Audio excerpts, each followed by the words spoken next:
Hello मित्र हो. सुरू झालं असेल किंवा आपल्याला ऐकू येत असेल तर कृपया एक मेसेज टाकून कार्यक्रम सुरू करण्यासाठी मला आपण सहकार्य करावं. आजचा हा अतिशय महत्त्वाचा दिवस.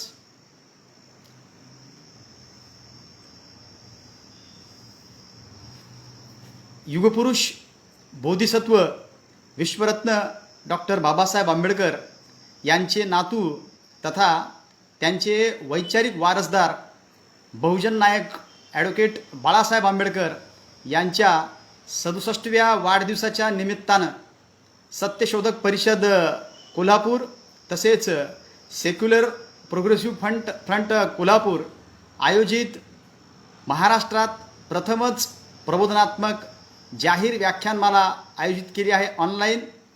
या सर्व प्रक्रियेमध्ये मुख्य निमंत्रक आमचे मित्र आदरणीय डॉक्टर कपिल राजहंस, इतिहास संशोधक, अभ्यासक, चिंतक तथा राजनीतिक विश्लेषक, स्वागताध्यक्ष सुरेश केसरकरजी, तद्वतच ही ज्यांची संकल्पना आहे असे आमचे अतिशय जवळचे आणि धडाडीचे हरहुन्नरी कल्पक असे आदरणीय अनिल ममाने सर, सहनिमंत्रक म्हणून या प्रयोजनात असलेले दयानंद ठाणेकरजी, प्राध्यापक शोभा चाळके मॅडम, प्राध्यापक मिनल राजहंस, राहुल राजहंस, सिद्धार्थ कांबळे व त्यांची सर्व टीम, आपल्या सर्वांचं मनस्वी मी स्वागत करतो, अभिनंदन करतो. व आज ज्यांच्या वाढदिवसाच्या निमित्तानं संपूर्ण महाराष्ट्रच नव्हे, भारतातच नव्हे तर इतरत्रही बाळासाहेबांचे असणारे जे फॉलोअर्स आहेत ते आजचा दिवस स्वाभिमान दिन म्हणून साजरा करत आहेत. आजच्या या स्वाभिमान दिनाच्या आपल्या सर्वांना कोटी कोटी हार्दिक शुभेच्छा आणि बाळासाहेब आंबेडकरांना दीर्घ आयुष्य लाभो, त्यांना निरोगीमय आयुष्य लाभो, या निमित्तानं त्यांना मी मंगलकामना करतो. आणि आज अतिशय प्रबोधनाच्या या परिक्षेत्रात आपण जी गरुड भरारी घेतली आहे त्या निमित्तानं मला जो विषय आपण दिलेला आहे तो विषय आहे नवभारत निर्मितीत बुद्धिजीवी वर्गाची भूमिका. तसं हा विषय अत्यंत व्यापक आहे, चिंतनशील आहे, संवेदनशील आहे आणि गंभीर पण आहे. परंतु आम्ही या विषयावर बोललं पाहिजे आणि त्याची सुरुवात आपल्या या प्रबोधन मालिकेतून आपण केलेली आहे, याचा मला हर्ष होत आहे. मित्र हो, या विषयाची मांडणी करत असताना आपल्याला यात 2-3 भाग करणं अत्यंत आवश्यक आहे. जसे की नवभारत निर्मितीत बुद्धिजीवींची भूमिका. तर सर्वप्रथम नवभारत किंवा भारत किंवा राष्ट्र हे काय आहे हे आम्ही समजून घेणं अत्यंत आवश्यक आहे मित्र हो. त्याशिवाय आजच्या असणाऱ्या या कंटेम्पररी परिस्थितीला आम्ही या विषयाला आम्ही समजून घेऊ शकणार नाहीत. म्हणून जास्त भूतकाळात न जाता, जास्त विस्तारात न जाता थोडक्या गोष्टी आपण रॅपिडली त्या पाहूया आणि या आपल्या मूळ विषयाकडे आपण येण्याचा प्रयत्न करूया. तसं जर पाहिलं तर आम्ही पाहतो की Navbharat, Hindustan, Bharat, India, new India अनेक नामाभिधान या देशाला मिळालेले आहेत. हे याचं कारण काय आहे आणि हे कारण शोधण्यात आपल्या चिंतकांचं, अभ्यासकांचं हे कर्तव्य आहे. श्रद्धेय बाळासाहेब आंबेडकर यांच्या वाढदिवसाच्या निमित्तानं अशा वैचारिक या पर्वाला सुरुवात झाली आहे, ही एक फार अशी मोलाची गोष्ट आहे. आणि म्हणून या निमित्तानं आपण इतिहासाचा परामर्श घेत असताना काही गोष्टी आम्ही जाणीवपूर्वक अभ्यासणं अत्यंत आवश्यक आहे. तोपर्यंत आमची आत्ताची असलेली सामाजिक, धार्मिक, सांस्कृतिक, राजकीय व इत्यादी क्षेत्रातील आपली अवस्था, आपलं अस्तित्व, आपलं स्थान आपल्याला कळणार नाही. म्हणून थोडक्यात आपण या गोष्टी आज समजून घेणं अत्यंत गरजेचं आहे. अनिलजी ममाने यांनी आणि कपिल राजहंस यांनी हा जो उपक्रम राबविला आहे, या माध्यमातून महाराष्ट्रातल्या तमाम त्या विचारवंतांना, साहित्यिकांना, लेखकांना, अभ्यासकांना, कार्यकर्त्यांना आणि इतरत्र सर्वांना ही एक फार मोठी पर्वणी लाभलेली आहे. या माध्यमातून वर्तमान काळात चालू असलेली आपली जी पूर्ण सर्वांगीण जी स्थिती आहे त्या स्थितीचा लेखाजोखा घेण्याचा हा एक छानसा हा उपक्रम आहे. मित्रहो, विषयाकडे येत असताना आम्ही पाहिलं पाहिजे की भारत हा कधी एक संघ होता का? तो राष्ट्र म्हणून होता का? अनेक प्रश्न यासाठी आपल्याला निर्माण होणं आवश्यक आहे किंवा होतात ते यासाठी, कारण अनेक इतिहासकारांनी, समीक्षकांनी, विद्वानांनी याची परिभाषा करत असताना असं म्हटलेलं आहे की भारत हा आक्रमणकार्यांचा देश आहे. इथं अनेक आक्रमण झाली. इथं आर्यांचं झालं, हुनचं झालं, पोर्तुगालचं झालं, मुघलांचं झालं, निजामाचं झालं, इथं डच आले, इथं अनेक आले, शेवटी ब्रिटिश आले. सांगायचा उद्देश हा की इथं येणाऱ्या अनेक शासकांनी भारतावर अतिक्रमण करून इथल्या संस्कृतीची, इथल्या पूर्ण समाजाची संरचना बदलण्याचा प्रयत्न केला. आणि ते होत असताना आम्ही पाहतो आहोत की भारत कधी सोने की चिडिया म्हणवल्या गेला. सुजलाम सुफलाम असणारा भारत देश, सोन्याचा धूर निघतो आहे या देशात असं समजल्या जाणारा देश, त्याची ही अवस्था, ही गती, ही दुर्गती होण्याचं कारण काय, या अनुषंगानं थोडासा परामर्श करणं अत्यंत आवश्यक आहे दोस्तो हो. आणि म्हणून या निमित्तानं आपण राष्ट्र या संकल्पनेकडं वळत असताना काही गोष्टी जेव्हा आम्ही पाहतो की प्राचीन काळ, मध्यकाळ, आधुनिक काळ या काळाचा आम्ही परामर्श घेतला तर आमच्या असं लक्षात येईल की इथं एकेकाळी बहुजन वर्ग हा फार समृद्ध होता, सम्राट होता, राजे होते, त्यांची राज्य होती, ते प्रगत होते. परंतु इथल्या व्यवस्थेनं या सर्व गोष्टीचा बदल घडला आणि इथं ज्या पद्धतीनं जी वर्णव्यवस्था निर्माण झाली, जातीव्यवस्था निर्माण झाली आणि त्याचा पर्यावसान म्हणून आजची ही दुर्गती आहे. आजच्या ह्या स्थितीला ह्या सगळ्या गोष्टी आम्ही पाहतो आहोत, आम्ही तो सगळं भोगतो आहोत. म्हणून मी जास्त खोलात जाणार नाही, परंतु नवभारताच्या संकल्पनेला आम्ही पाहत असताना मी आधुनिक भारतापासूनच सुरुवात करतो. कारण महात्मा फुल्यांनी सुरू केलेली ब्राह्मणेतर चळवळ गांधीजींनी काँग्रेसच्या दावणीला बांधलेली आहे. स्वतंत्र मतदारसंघाचे अधिकार गांधीजींनी हिरावून घेतलेले आहेत. सायमन गोबॅक ही विकृती त्यांनी त्यांच्या कृतीतून सिद्ध केलेली आहे. बाबासाहेब आंबेडकरांचं आगमन जर कदाचित झालं नसतं तर फुले शाहू यांचा जो वारसा होता, त्यांची जी विचारधारा होती ती कदाचित इथं खुंटली असती आणि त्यांनी इथं काँग्रेसच्या आणि इथल्या प्रस्थापित व्यवस्थेला ती दावणीला बांधलेलीच होती. म्हणून आधुनिक भारता ही एक फार मोठी पर्वणी लाभली की इथं युगपुरुष डॉक्टर बाबासाहेब आंबेडकर यांचा जन्म झाला आणि त्यांनी आधुनिक भारतात 20व्या शतकात इतकी मोठी कामगिरी केली की ती जगाचे डोळे दिपून गेले. आणि म्हणून बाबासाहेब आंबेडकरांनी भारताचे 3 विभाग केलेले आपल्याला दिसून येतात. त्यामध्ये ब्राह्मणी भारत, बौद्ध भारत आणि हिंदू भारत हे पाहत असताना आम्ही पाहतो की बाबासाहेब आंबेडकरांनी हिंदू भारताला 26 जानेवारी 1950ला उद्ध्वस्त केलेलं आहे आणि नव्या भारताची निर्मिती केलेली आहे. नवभारत निर्मितीचं स्वप्न साकार करण्याचं काम डॉक्टर बाबासाहेब आंबेडकरांच्या अथक आंदोलनातून, परिश्रमातून, चिंतनातून आणि अनुभवातून आलेलं आहे. हे आम्ही पाहतोय. आम्ही आता विषयाकडे वळत असताना आम्ही पाहतो की 1857 ते 1947 हा स्वातंत्र्य लढ्याचा जो काळ होता असं म्हटले जाते, तो ब्राह्मणी इतिहासकारांनी खोटा आमच्यासमोर मांडलेला आहे. प्रतिकात्मकता किंवा प्रतिकृती पोषक तो काळ आपल्याला ठेवलेला आहे, प्रतिक्रांतीला पोषक ठेवलेला आहे. आधुनिक भारत घडविण्यासाठी काही ठळक महत्त्वाच्या गोष्टी आम्ही इथं समजून घेणं अत्यंत आवश्यक आहे मित्र हो. ते अशा की स्वातंत्र्य लढ्यासाठी ज्या पूर्वीच्या गोष्टी होत्या, ब्रिटिश इथं होते, ज्याला ब्रिटिश इंडिया आम्ही म्हणतो.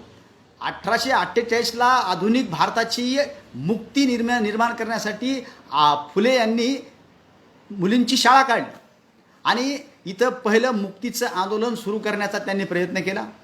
त्यासोबत 1873मध्ये सत्यशोधक समाजाची स्थापना केली. 1875ला आर्य समाजाची स्थापना स्वामी दयानंद सरस्वती यांनी केलेली आहे. 1916ला बाबासाहेब आंबेडकरांच्या राष्ट्रीय आंदोलनाला प्रारंभ होतो आहे, हे सुद्धा तितकंच अतिशय महत्त्वाचं आहे. 1917मध्ये इंग्लंडमध्ये प्रौढ मताधिकाराला सुरुवात झाली, त्याचा लढा निर्माण झाला आणि त्याचा भारतावर परिणाम झाला आणि म्हणून भारताला स्वातंत्र्य देण्यासाठीची चळवळ तेव्हा ती सुरू झालेली आहे, हे आमच्या लक्षात येतं. आमच्या इतिहासाच्या पाठ्यक्रमामध्ये, शाळेमध्ये, कॉलेजमध्ये आम्हाला या सर्व गोष्टी आम्हाला लपवून ठेवलेल्या आहेत. माझे मित्र कपिल राजहंस इतिहासाचे गाढे अभ्यासक आहेत. मी अनेक अभ्यास मंडळांवर कार्य केलेलं आहे, करतो आहे. त्या अनुषंगानं आम्ही पाहतो किंवा जेव्हा आम्ही अभ्यासक्रम अवलोकन करतो तेव्हा इथं भारताचा पूर्ण इतिहास इथं कधीच आलेला नाही. मग तो साहित्याचा असो, तो आमच्या पूर्ण व्यवस्थेचा असो. आणि म्हणून या गोष्टी या प्रसंगी आम्ही समजून घेणं गरजेचं आहे. म्हणून 1917ला आम्ही पाहतो की इंग्लंडमध्ये प्रौढ मताधिकाराची चळवळ सुरू झाल्यानंतर साऊथ ब्युरो कमिशन भारतामध्ये पाठवण्यात आलं. त्या माध्यमातून भारतीय लोकांच्या मानसिकतेची, त्यांच्या प्रतिनिधित्वाची, त्यांची पूर्ण चाचपणी करण्यासाठी तो आयोग इथं, कमिशन इथं आलं होतं. आणि बाबासाहेब आंबेडकरांची ती 1919मधली साऊथ ब्युरो कमिशन पुढची जी साक्ष आहे ती भारतीय बहुजनांच्या, वंचितांच्या, या उपेक्षितांच्या, मागासवर्गीयांच्या, अस्पृश्यांच्या उत्थानाचा तो एक प्रारंभ बिंदू आहे, हे आपण समजून घेतलं पाहिजे. कारण मागासवर्गीयांना प्रतिनिधित्व मिळावे यासाठी बाबासाहेब आंबेडकरांनी साऊथ ब्युरो कमिशन पुढं जी मांडणी केली, त्या मांडणीपुढं ते थक्क झाले. या कामात त्यांना भास्करराव जाधव यांचीसुद्धा साथ मिळालेली आहे. आणि आम्ही पाहतो या घटना अतिशय महत्त्वाच्या आहेत मित्र हो. बुद्धिजीवी वर्गाची भूमिका समजून घेत असताना त्याच्या अगोदर झालेली जी नवभारताच्या पार्श्वभूमीवरची जी स्थित्यंतरं आहेत, त्या स्थित्यंतरांना समजून घेणं किंवा त्या घडामोडी अत्यंत महत्त्वाच्या आहेत. आम्ही पाहतो की त्याच्यापूर्वी 1885ला इथं काँग्रेसची स्थापना झाली, 1922ला हिंदू महासभा स्थापन झाली, 1925ला RSS हेगडेवारांनी इथं स्थापन केली, 1906ला मुस्लिम लीगची स्थापना झाली, 1920ला भारतीय कम्युनिस्ट पक्षाची मानवेंद्र यांनी स्थापना केली. या सर्व घडामोडी भारताच्या पुढच्या इतिहासाच्या कशा पद्धतीनं नाही का त्या महत्त्वाच्या ठरलेल्या आहेत, या आम्ही पाहून घेणं अत्यंत आवश्यक आहे. आणि म्हणून आम्ही पाहतो की 1919ला जी साक्ष दिली त्याचं पर्यावसन होणं आवश्यक होतं, त्याचा परिणाम होणं आवश्यक होतं. परंतु तत्कालीन 1920पर्यंत असलेले जे टिळक, बाळ गंगाधर टिळक यांनी त्या बिलाला कडाडून विरोध केला होता. आणि संसदेत तेली तांबोळ्यांना तिथं काय नांगर हाकायला जाय का काय, हे अशी त्यांनी भाषा वापरलेली आहे. सांगायचं तात्पर्य तिथं अनेक मुद्दे आले. कुणी सांगितलं की जे कर भरतात त्या लोकांना मतदानाचा अधिकार मिळाला पाहिजे. कुणी सांगितलं की ज्यांच्याकडे संपत्ती भरपूर आहे त्यांना मिळालं पाहिजे. कुणी सांगितलं जे उच्च शिकलेले आहेत, कमीत कमी 10वी शिकलेले आहेत, यांनी नाही का पूर्ण नाही का शिक्षण घेतलं असेल त्यांना दिला पाहिजे. पण डॉक्टर बाबासाहेब आंबेडकरांनी इथं ठासून सांगितलं की माझा समाज शिकलेला नाही, तो अशिक्षित आहे, तो कर भरत नाही, तो धनाढ्य नाही, तो भांडवलदार नाही, तो पुंजीवादी नाही आणि या धर्तीवर त्याचं प्रतिनिधित्व इथं येऊ शकणार नाही. आणि म्हणून त्यांनी शुद्ध सांगितलं होतं की ज्याचं वय 21 वर्ष असेल त्या संपूर्ण नागरिकांना, स्त्री पुरुषांना सर्वांना समान मतदानाचा अधिकार मिळाला पाहिजे. तेव्हापासून बाबासाहेब मताधिकाराच्या आग्रही भूमिकेमध्ये तेव्हापासून आहेत. हे भारतातल्या समग्र नागरिकांना याची जाणीव व्हावी, या निमित्तानं हे आवश्यक आहे मित्र हो. आम्ही पाहतो की सायमन कमिशनने 1930मध्ये अहवाल सादर केला. त्यातील शिफारशींचा 1935च्या कायद्यात समावेश केला गेला. म्हणून राष्ट्रपिता म्हणवणारे महात्मा गांधी फार चिडले, नाराज झाले, अस्तव्यस्त झाले. आणि 1917ला भारताला स्वातंत्र्य घोषित झाल्यामुळं आणि त्या भारताची राज्यघटना बनविण्यास सांगण्यात आले होते आणि त्यासाठी नेहरू अध्यक्षतेखाली घटना समिती गठीत करण्यात आली. त्याला नेहरू रिपोर्ट असं म्हटलं जाते. तो 1928मध्ये सादर करण्यात आला होता. आणि आम्ही पाहतो की या रिपोर्टच्या नंतर आम्ही पाहतो की इंग्लंडमध्ये मजूर पक्ष सत्तेमध्ये आला होता आणि 31 ऑक्टोबर 1929ला जनरल लॉर्ड आयर्विनने भारताला स्वातंत्र्य देण्याचे घोषित केले होते. भारताच्या भावी राज्यघटनेवर चर्चा करण्यासाठी इंग्लंडला गोलमेज परिषदेचं आयोजन करण्यात आलं होतं, पण काँग्रेसने या गोलमेज परिषदेवर पहिल्या बहिष्कार घातला आणि कायदेभंगाची सविनय चळवळ इथं सुरू केली, उभारण्याचा निर्णय घेतला. 26 जानेवारी 1930ला देशभर स्वातंत्र्य दिन म्हणून साजरा केला गेला. दोस्तो, या गोष्टी अत्यंत महत्त्वाच्या आहेत, कारण नवभारताच्या निर्मितीच्या पूर्वीच्या ज्या घटना ज्या आहेत, ह्या घटना आम्हाला विसरून आम्हाला नवभारताची पुढची निर्मिती कशी करायची आहे ते आम्हाला कळणं अत्यंत आवश्यक आहे. आणि तरीही महात्मा गांधींनी, माझ्यासारख्या छोट्या अभ्यासकाला हा प्रश्न पडतो की 17 वर्ष कोणत्या स्वातंत्र्याचा लढा गांधीजींनी लढला, याचं चिंतन, याचं मनन, याचं परीक्षण, याचं अवलोकन होणं अत्यंत आवश्यक आहे. दोस्तो, राष्ट्रीय काँग्रेसच्या लोकांना राज्यघटना सर्वसमावेशक असू नये अशी त्यांची पूर्ण भावना होती, कारण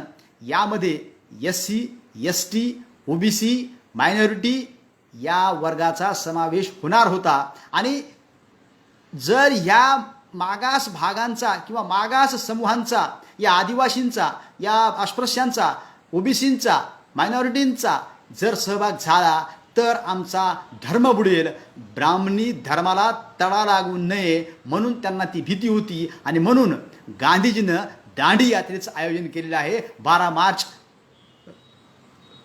5 एप्रिल 12 मार्च रोजी. ही गोष्ट आपण समजून घेतलं पाहिजे. आम्ही पाहत होतो 1930ला पहिली गोलमेज परिषद झाली, त्यामध्ये ख्रिश्चन आले, शीख आले, अस्पृश्य आले, व्यापारी आले, जमीनदार आले, इनामदार आले, त्यांचे प्रतिनिधी आले. जवळपास या सर्वांचे प्रतिनिधी 89 प्रतिनिधी होते, 89 प्रतिनिधी होते. फक्त राष्ट्रीय सभेचा त्यावर बहिष्कार होता, गांधींच्या आदेशाने, चेतनेने, सांगण्याने, संकेताने. बाबासाहेब आंबेडकरांच्या कणखर भूमिकेमुळे गोलमेज परिषदेमध्ये बाबासाहेब आंबेडकरांनी जी भूमिका व्यक्त केली, त्या भूमिकेला तिथले जनरल असतील, गव्हर्नर असतील, तिथले व्हायसरॉय असतील, हे अत्यंत प्रभावित झाले, अस्वस्थ झाले आणि त्यांनी त्या सर्व गोष्टी मान्य केल्या. आणि त्यामुळं गांधीजी अत्यंत अस्वस्थ झाले आणि बेचैन झाले. म्हणून 1931च्या दुसऱ्या गोलमेजला राष्ट्रीय सभेचा बहिष्कार गुंडाळून ते एकटे प्रतिनिधी म्हणून त्या गोलमेज परिषदेला उपस्थित राहिले.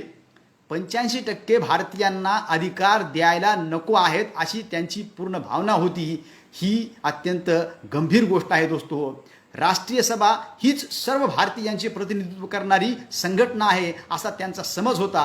आणि म्हणून सर्व अधिकार आमच्या हातात द्या, आम्ही नाही का भारताचं चित्र, भारताचं स्वप्न, भारताची नाही का पूर्ण रचना आम्ही संरचना करून घेऊयात.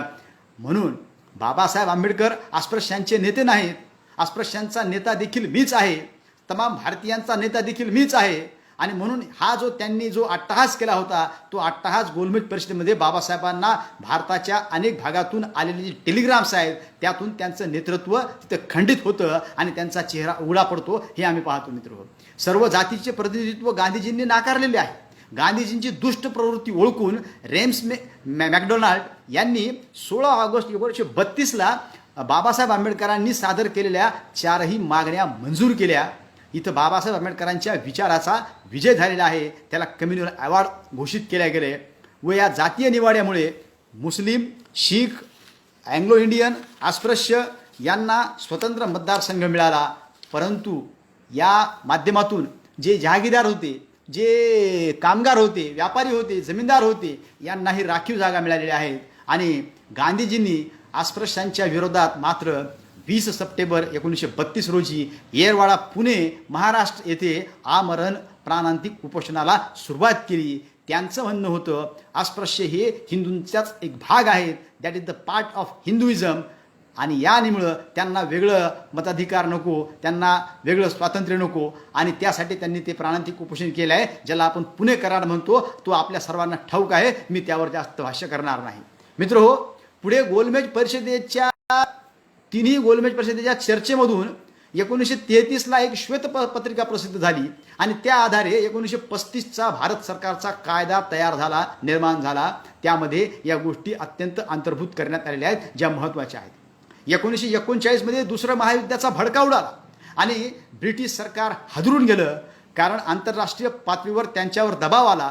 चायनाचा आला, इतर राष्ट्रांचा आला, लोकशाही राष्ट्रांचा आला. आणि त्यांनी इंग्लंडचे प्रधानमंत्री चर्चिलने सर स्टॅफोर्ड क्रिप्स यांना भारतात पाठवले आणि क्रिप्सने 29 मार्च 1942 रोजी 1946च्या सार्वत्रिक निवडणुकीतून निवडून आलेल्या प्रतिनिधींच्या समितीने राज्यघटना तयार करावी अशी घोषणा त्यांनी घोषित केली. ही योजना घोषित केल्यानंतर इथल्या प्रस्थापित म्हणणाऱ्या नेत्यांचे ढाबे दणाणले.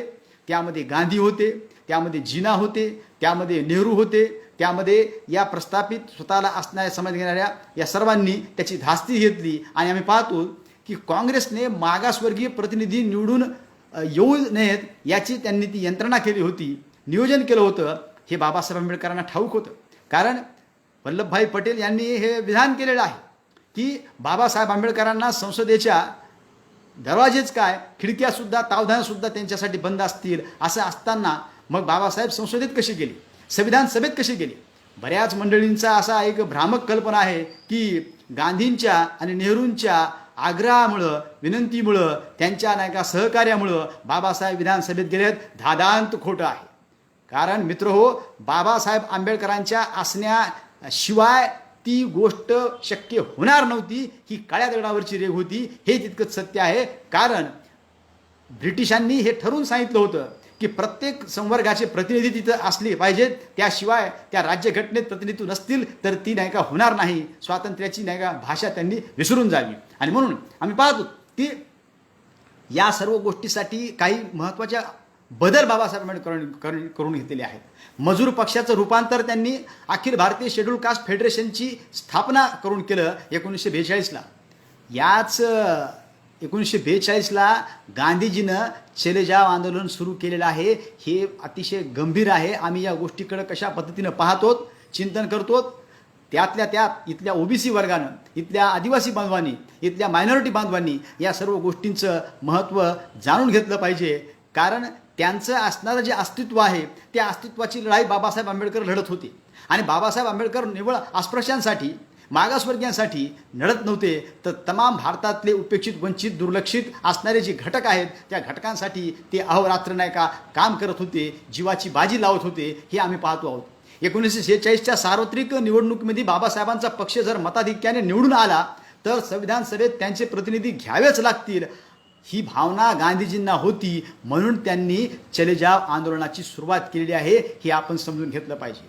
त्याच पुढची घटना आम्ही पाहतो की काँग्रेसमध्ये ही एक त्यांची अलिखित एक घटना होती की मौलाना आझाद त्याचे अध्यक्ष होते आणि त्यांचा कार्यकाळ हा संपत आला होता. आणि नंतर त्या काँग्रेसचे अध्यक्ष हेच भारताचे नवे पंतप्रधान होतील, प्रधानमंत्री होतील, अशी एक त्यांनी नियमावली केली होती. आणि त्यामध्ये गांधीजी आणि वल्लभभाई पटेल हे उभे राहिले. त्यामध्ये आधिक्य मताधिक्यानं वल्लभभाई पटेल निवडून आले, गांधीजी सपशेल पडलेले आहेत. आणि म्हणून या बाबी अत्यंत गंभीर आहेत दोस्तो. गांधीजीनं लोकशाहीची पहिल्यांदा हत्या केलेली आहे, ती तेव्हा केलेली आहे. लोकशाही पद्धतीनं निवड झालेले वल्लभभाई पटेल यांना नाकारून त्यांनी नेहरूविषयी त्यांचं असलेलं जे प्रेम आहे त्या प्रेमाखातर त्यांनी म्हटलेलं आहे, माझ्या आत्म्याला हे पटत नाही. म्हणजे नेहरू हे तिथं सपशेल पडले, निवडून आले नाही, हे त्यांच्या आत्म्याला पटत नव्हतं. म्हणून त्यांनी परत सरदारला विनंती केली आणि त्यांनी या सर्व गोष्टी सरदारला विनंती करून नेहरू त्यांनी आग्रह धरला आणि नेहरू स्वतंत्र भारताचे पहिले प्रधानमंत्री झाले. ओबीसी बांधवांनी, ओबीसी समाजाला पहिला दिलेला तो धक्का होता, त्यांच्यावर केलेला तो अन्याय, अत्याचार होता. आणि तेव्हापासून ओबीसी वर्ग हा लाचार होऊन या काँग्रेसच्या आणि प्रस्थापित पक्षांच्या नेत्यांच्या गुलामीमध्ये तो आनंद व्यक्त करत आहे. प्रधानमंत्री पदापासून स्वतः सरदार पात्र असताना ते वंचित राहिले. त्यांनीही आग्रह केला नाही, मांडणी केली नाही आणि गांधीजींच्या त्या सांगण्यावरून त्यांनी ते मत स्वीकार केलं आणि गृहमंत्रीपद घेतलं. हा तेव्हाचा इतिहास आहे. आधुनिक भारताची निर्मिती झाली. नवभारताच्या निर्मितीसाठी इथून पुढे आम्हाला काय करायचं आहे हे आम्ही समजून घेणं अत्यंत महत्त्वाचं आहे. गांधीजींच्या भूमिका न पटणारे भारतामध्ये अनेक नेते होते. ज्यांना गांधीजींची भूमिका मान्य नव्हती त्यांना गांधीजीनं आणि त्यांच्या सहकार्याने त्यांचा छळ केलेला आहे. त्यांना अनेक बाबीतून आम्ही पाहतो की त्यांना कशा पद्धतीनं त्रास दिलेला आहे. सुभाषचंद्र बोस यांचं गांधीजींचं कधीच पटलं नाही आणि काही काळ ते काँग्रेसचे अध्यक्ष होते, परंतु त्यांनी नंतर त्याचा राजीनामा दिलेला आहे. भगतसिंग, राजगुरू, सुखदेव, चंद्रशेखर यांच्या बाबतीत आम्ही पाहतो की कशा पद्धतीनं गांधी जर इच्छुक असते तर त्यांची फाशी ही थांबली असती. आणि सर्वात महत्त्वाचे त्यांचे कडे विरोधक होते डॉक्टर बाबासाहेब आंबेडकर. व्यक्ती म्हणून त्यांचा विरोध कधीच नव्हता, तर त्यांच्यात असणारे जे दुर्गुण होते, विचार होता, त्यांची भावना होती, त्या सर्व बाबींचा बाबासाहेब आंबेडकरांना अतिशय तिटकारा होता आणि म्हणून त्यांनी या सर्व बाबी त्यांच्या उघड केलेल्या आहेत. आम्ही पाहतो की बाबासाहेब आंबेडकरांच्या या पूर्ण कार्यामुळं बहुजनांना आज जो न्याय मिळाला आहे त्या गोष्टी आहेत. ज्या लोकांनी प्रजासत्ताकाचं नेतृत्व करायला होतं ते बेघर झाले, ते भूमिहीन झाले आणि त्यांना ती सत्ता ती मिळाली नाही दोस्त हो. आणि आम्ही पाहतो की ज्यांनी हजारो वर्ष सत्ता भोगली, या धर्माच्या नावानं ती सत्ता गाजवली, त्यांनीच परत लोकसभा, विधानसभा, मंत्रिपदं सर्व काबीज केले. आणि म्हणून आजही या भारतात प्रजासत्ताक भारत विरुद्ध हिंदुस्थान हा संघर्ष जारी आहे. इथल्या मनुवाद्यांना, इथल्या प्रस्थापितांना, इथल्या मूलतत्ववाद्यांना आजही भारत भारत वाटत नाही. त्यांचे सगळे नेते, त्यांचे पुंजीपती, भांडवलदार, अभिनेते, मोठमोठे व्यावसायिक, उद्योजक हे सर्व आजही भारताला हिंदुस्थान म्हणून ती अवहेलना करतात, contempt of constitution and code करतात. कारण संविधानाच्या पहिल्याच कलममध्ये लिहिलेलं आहे, इंडिया हे means Bharat, Bharat means India. हे असतानासुद्धा या व्यवस्थेने आजही शासकीय किंवा कायद्याच्या पदावर असणारे जे काही मंत्री आहेत, नेते आहेत, ते सुद्धा देशद्रोहाचं हे कृत्य करत आहेत. हे आम्ही समजून घेतलं पाहिजे. हिंदुस्थान हा शब्द संविधानामध्ये कुठंच नाही. तो वापरून तो हिंदू राष्ट्र करण्याचा जो त्यांचा जो मनसुबा आहे तो इथं पूर्ण करण्याचं काम करत आहेत. त्याचा तो डाव हाणून पाडणं अत्यंत आवश्यक आहे. आणि म्हणून आम्ही पाहतो की बहुजनांच्या, बुद्धिजीवींची आजची जी भूमिका आहे त्या भूमिकेच्या अनुषंगानं या गोष्टी समजून घेणं अत्यंत आवश्यक होतं. मित्र हो, मी आपल्या विषयाकडं पुन्हा एकदा बोलतो. आम्ही पाहतो 1901 राष्ट्रपिता ज्योतिराव फुले भारत नावाचं राष्ट्र नाही हे म्हणत आहेत. फार तर देश म्हणा, राष्ट्र नाही. कारण बाबासाहेब आंबेडकरांनी सुद्धा त्यांच्या चिंतनातून हे व्यक्त केलेलं आहे. कशामुळं? अखंड भारत हा सम्राट अशोकाच्या, चंद्रगुप्त मौर्याच्या काळातच होता, सिंधू संस्कृतीत होता. त्यानंतर आम्ही पाहतो अशोकानंतर या भारताचे अनेक तुकडे झालेले आहेत, खंड झालेले आहेत, वेगळे देश झालेले आहेत.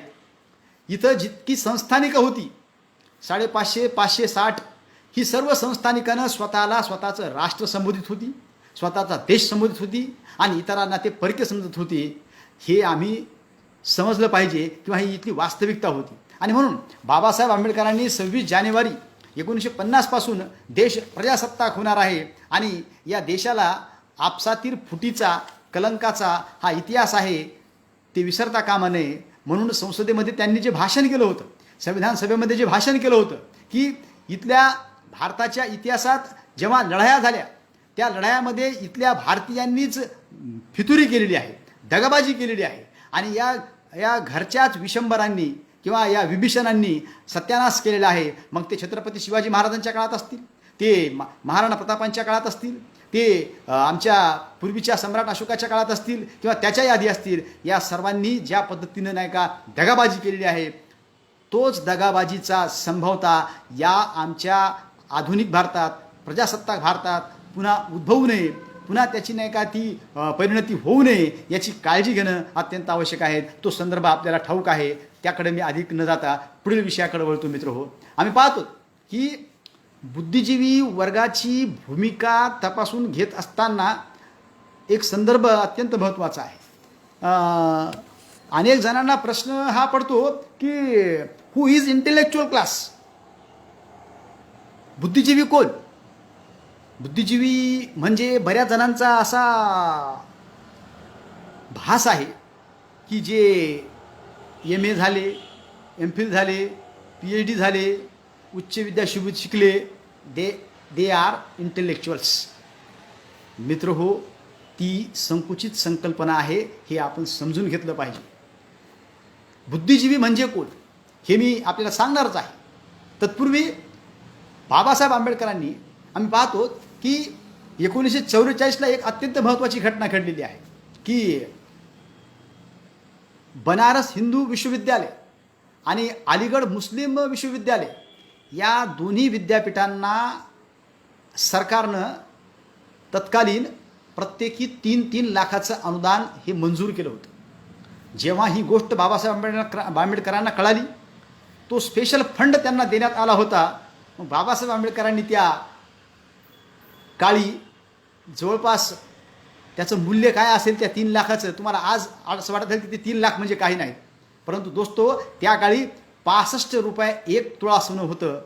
तेव्हा त्या 3 लाखाचं मूल्य काय असेल आपण समजू शकता. आणि म्हणून बाबासाहेब आंबेडकर अत्यंत चिंतित होते, कारण आमचं कोणतं विद्यापीठ नव्हतं, आमचं कोणतं शाळा महाविद्यालय नव्हतं, आणि मग या समाजाला प्रतिनिधित्व कसं मिळणार.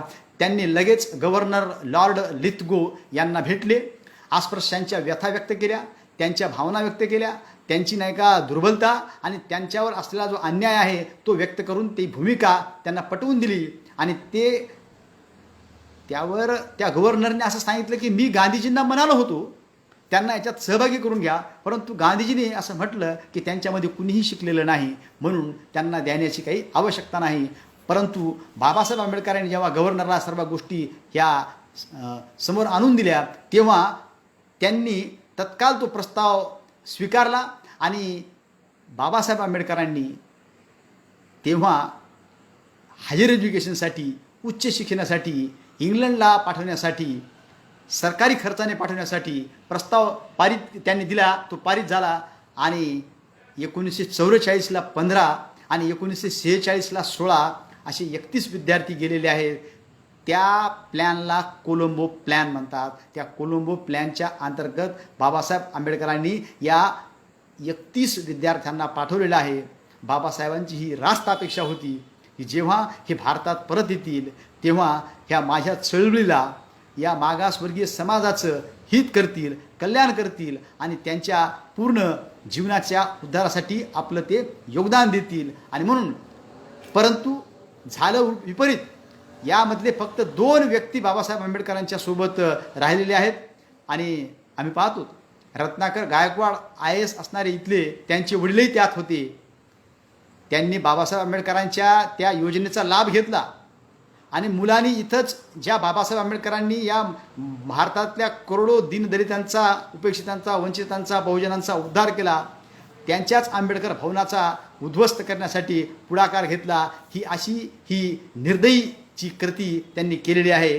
ही नाही का कृतज्ञता आहे, हे या निमित्ताने समजून घेतलं पाहिजे. आम्ही पाहतो की प्राचीन कर्मकांड, मंदिर निर्माण यात ही मंडळी जी आलेली आहे त्यांनी पूर्ण त्याच्यात स्वतःला ओढून घेतलं आणि शत्रू पक्षाचं जे काम आहे ते करू लागले. आणि म्हणून बाबासाहेब हताश होऊन म्हणालेले आहेत 11 मार्च 1956ला की मुझे पढ़े लिखे लोगों ने धोखा दिया है. आणि पुढे राजगोपालचारी स्वतंत्र भारताचे पहिले गव्हर्नर झाले, त्यांनी हा कोलंबो प्लॅन बंद केला दोस्तो.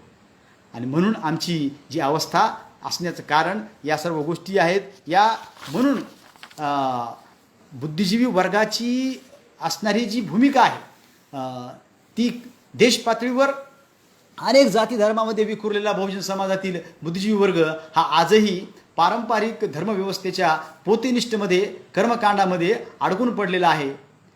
मला इथे एक गोष्ट आणखीन एक महत्त्वाची सांगायची आहे, ती ही की यामध्ये 2 भाग आपल्याला बुद्धिजीवींचे समजून घेणं गरजेचं आहे. प्रस्थापित व्यवस्था अर्थात भारताचा इतिहास हा क्रांती आणि प्रतिक्रांतीचा राहिलेला आहे, वैदिक आणि अवैदिकांचा राहिलेला आहे. आणि या निमित्तानं आम्ही पाहतो की इथं विचारधारेचे सुद्धा 2 प्रवाह आहेत. आणि ही मूलतत्ववादी विचारधारा, ही सनातनी व्यवस्था, ही मनुवादी व्यवस्था ही टिकवण्यासाठी एक वर्ग सतत काम करतो आहे, सक्रिय करतो आहे. आणि तो सक्रिय काम करतो आहे म्हणून त्यात त्यांच्या वर्गाचा तो विजय झाला आहे. आणि बहुजन वर्गातला, मागास वर्गातला हा बुद्धिजीवी वर्ग तितका सक्रिय नसल्यामुळं कदाचित त्याची ही दुर्गतीची ही कारणं आहेत, म्हणून ती आम्ही समजून घेतलं पाहिजे. शाहू आंबेडकरांच्या अथक परिश्रमातून निर्माण झालेला हा बुद्धिजीवी वर्ग आंबेडकरी चळवळीच्या रेट्यामुळे काही प्रमाणात आत्मभान झाला आहे. सामाजिक परिवर्तनाच्या लढ्यात तो सातत्याने सक्रिय नाही. आरक्षणाच्या जोरावर शासन आणि प्रशासनामध्ये त्यांनी मोठमोठी पदं तर घेतलेली आहेत, परंतु पांढरपेशा बनून त्यांनी त्याचं सामाजिक ऋण विसरलेलं आहे, भान विसरलेलं आहे. गाडी माडी साडी यामध्येच तो स्वतःला व्यस्त पाहून घेत आहे. म्हणून बाबासाहेब आंबेडकरांनी क्रांतीचा रथ इथं रुतला की काय अशी एक शंका घेतलेली आहे. आणि म्हणून बाबासाहेब आंबेडकरांच्या वैचारिक क्रांतीने मनुवादी कारवाईंच्या खातर काही वर्ग हा इथं सक्रिय झालेला आहे, परंतु बाबासाहेबांना अपेक्षित असणाऱ्या मिशनरी इन्स्टिट्यूटचा घटक न बनता तो समाजसेवी संस्थांचा घटक बनला आहे, पक्ष संघटनांचा घटक बनला आहे आणि परिवर्तनाच्या मुख्य प्रवाहापासून तो स्वतःला अलिप्त ठेवू लागला आहे. आजच्या बुद्धिजीवी वर्ग हा परिवर्तनापेक्षा समाजसेवेला अधिक महत्त्व देऊ लागला आहे. परिवर्तनामुळे होणारा जो बदल आहे तो कायमस्वरूपी असतो, दीर्घकाळ टिकणारा असतो. बौद्धिक मागासलेपणामुळेच आरक्षण व खैरलांजीसारखे प्रकरणे घडत आहेत हे आम्ही पाहतो. बुद्धिजीवी वर्गाने सामाजिक जीवनात वेळ, बुद्धी, पैसा, कौशल्याचे योगदान दिले पाहिजे. बहुजन समाजामध्ये आजपर्यंत झालेला जो सामाजिक, सांस्कृतिक, राजकीय, आर्थिक, धार्मिक जो बदल झालेला आहे तो आंबेडकरी विचारांच्या पातळीवर समजून घेणं अत्यंत गरज आहे. मित्रहो, बुद्धिजीवी वर्गाची जी निर्मिती आहे ती निर्मिती अत्यंत महत्त्वाची आहे. बाबासाहेब आंबेडकरांच्या संकल्पनेतून इथला जो नवभारत आहे तो नवभारत निर्माण करण्यामध्ये बुद्धिजीवी वर्गाची भूमिका ही अत्यंत महत्त्वाची आहे. आणि म्हणून त्यांनी या गोष्टी आम्ही समजू. प्रत्येक देशामध्ये थिंक टँक एक सेंटर आहे. आपण याला किती आम्ही समजता किंवा गांभीर्यानं पाहता, कारण या थिंक टँक सेंटरच्या माध्यमातून त्या संस्थांना, संघटनांना, पक्षांना ती शक्तिस्थळं, मार्गक्रमण करण्याची जी सांकेतिक भावना आहे ती त्यातून मिळते. आणि म्हणून या निमित्तानं आम्ही पाहतो की अनेक संस्था मग त्या वेगवेगळ्या विभागून गेलेल्या आहेत. राजकीय अभ्यास वेगळा, सांस्कृतिक वेगळा, सहकार वेगळं, अनुसंधान वेगळं, पर्यटन वेगळं, शिल्पकला वेगवेगळ्या माध्यमातून ते या सर्व गोष्टी नाही का सजेस्ट करत असतात. आणि म्हणून बुद्धिजीवी वर्गाकडून बाबासाहेब आंबेडकरांना फार अपेक्षा होत्या आणि त्या अपेक्षांची पूर्तता केव्हा होणार आहे आणि ती करणं अत्यंत गरजेचं आहे. म्हणून बाबासाहेब म्हणालेले आहेत, देशाचं भवितव्य विवेकवाद्यांच्या वर्गावर अवलंबून असतं. हा वर्ग प्रामाणिक, स्वतंत्र, निस्पृह असला तर संघर्ष काळात तो समाजाला योग्य मार्गदर्शन करू शकतो. आणि विवेकवादी व्यक्ती अर्थात इंटेलेक्च्युअल या साधनांचा कसा पाठपुरावा करते त्यावरून त्या समाजाचं स्थैर्य, त्याची प्रगती, त्याची उन्नती, त्याचं स्थान, त्याचं अस्तित्व हे ठरू पाहते. विचारवंत, संशोधक, लेखक, साहित्यिक हा नेमकेपणावर बोट ठेवणारा, प्रामाणिक आणि निपक्षपाती आणि विकारमुक्त असला पाहिजे. विचारवंत महान गोष्टीचा रक्षक असणे आणि उज्ज्वल भविष्याचा दिशादर्शक असतो हे आपण समजून घेतलं पाहिजे. म्हणून विचारवंत व्हॉल्टेअरसारखा असला पाहिजे असं बाबासाहेब आंबेडकर सतत म्हणत होते. भारतीय बुद्धिजीवी आता सध्या कुठं आहेत? त्यातल्या त्यात आम्हाला या सनातनी व्यवस्थेतील असणाऱ्या बुद्धिजीवींविषयी आम्ही भाष्य करू शकत नाहीत, कारण ते त्यांचं काम त्यांच्या गतीनं करत आहेत. आमची बहुजनांची जी स्थिती आहे त्याला वृद्धिगत करण्यासाठी, त्याला उन्नत करण्यासाठी, प्रगत करण्यासाठी आमच्या बुद्धिजीवी वर्गांनी कशा पद्धतीने योगदान दिलं पाहिजे हेही तितकंच महत्त्वाचं आहे. आणि म्हणून हा भारतीय बुद्धिजीवी आहे कुठे? आम्ही पाहतोय की आपल्या देशात परदेशातून मोठ्या प्रमाणात पेटंट दाखल होत आहेत, त्यामुळे देशातील रोजगार जातोय, परकीयांची सत्ता इथे येते, त्यांची मक्तेदारी वाढत आहे. याकडं बुद्धिजीवी वर्ग केव्हा लक्ष देणार आहे? आम्ही पाहतो मित्रहो, या गोष्टी अत्यंत महत्त्वाच्या आहेत की पेटेंट ज्या देशाला, ज्या विचारवंतांना, ज्या संशोधकांना, ज्या शास्त्रज्ञांना जास्त मिळतात त्या देशाची प्रगती अधिक होते, हे आपण समजून घेतलं पाहिजे. आणि म्हणून दुर्दैवानं म्हणावं वाटतं, जगातल्या उच्च 200 विश्वविद्यालयामध्ये भारताचं एकही विद्यापीठ नाही, ही फार मोठी एक दुर्गती आहे. लखनौ एक संदर्भ, लखनौ विद्यापीठाचे व्हाईस चान्सलरची PhD बनावट असल्याचं निष्पन्न झालं आणि पुन्हा 2 व्हाईस चान्सलरच्या PhD ह्या बनावट असल्याचं UGCनं स्वतः जाहीर केलं. आणि म्हणून हा कॉपीराईटचा कायदा निर्माण झालेला आहे. दिसतो बुद्धिजीवी वर्गाची सर्वसाधारण ओळख, त्याची बौद्धिकता, त्याची बौद्धिक संपदा म्हणजे त्याचं पेटेंट, कॉपीराईट, भौगोलिक त्याचं उपदर्शन, डिझाईन किंवा ट्रेडमार्क यावर त्याचं अवलंबून असते. आणि त्याच पद्धतीनं सामाजिक त्याचं दायित्व, त्याचं असणारं जे कर्तृत्व, उत्तरदायित्व तेही महत्त्वाचं आहे. आणि म्हणून आम्ही पाहतो की जुना एक संदर्भ आहे, आपल्या देशाचे पहिले राष्ट्रपती किंवा ते दुसरे तिसरे राधाकृष्णन यांच्याविषयी हे संशोधन पुढे आलेलं आहे. त्यांनी स्वतःच्या विद्यार्थ्याचा थेसिस स्वतःच्या नावावर नाही का प्रकाशित केला होता. किती दुर्दैव आहे, विद्यार्थी तन मन धन सर्वस्व अर्पण करून नाही का रक्ताचं पाणी करून अभ्यास करतात आणि त्यावर नाही का ही अशी मंडळी स्वतःच्या नावावर जेव्हा ती खपवतात, असे अनेक प्राध्यापक आजही आहेत. म्हणून या गोष्टी अत्यंत समजून घेणं महत्त्वाचं आहे.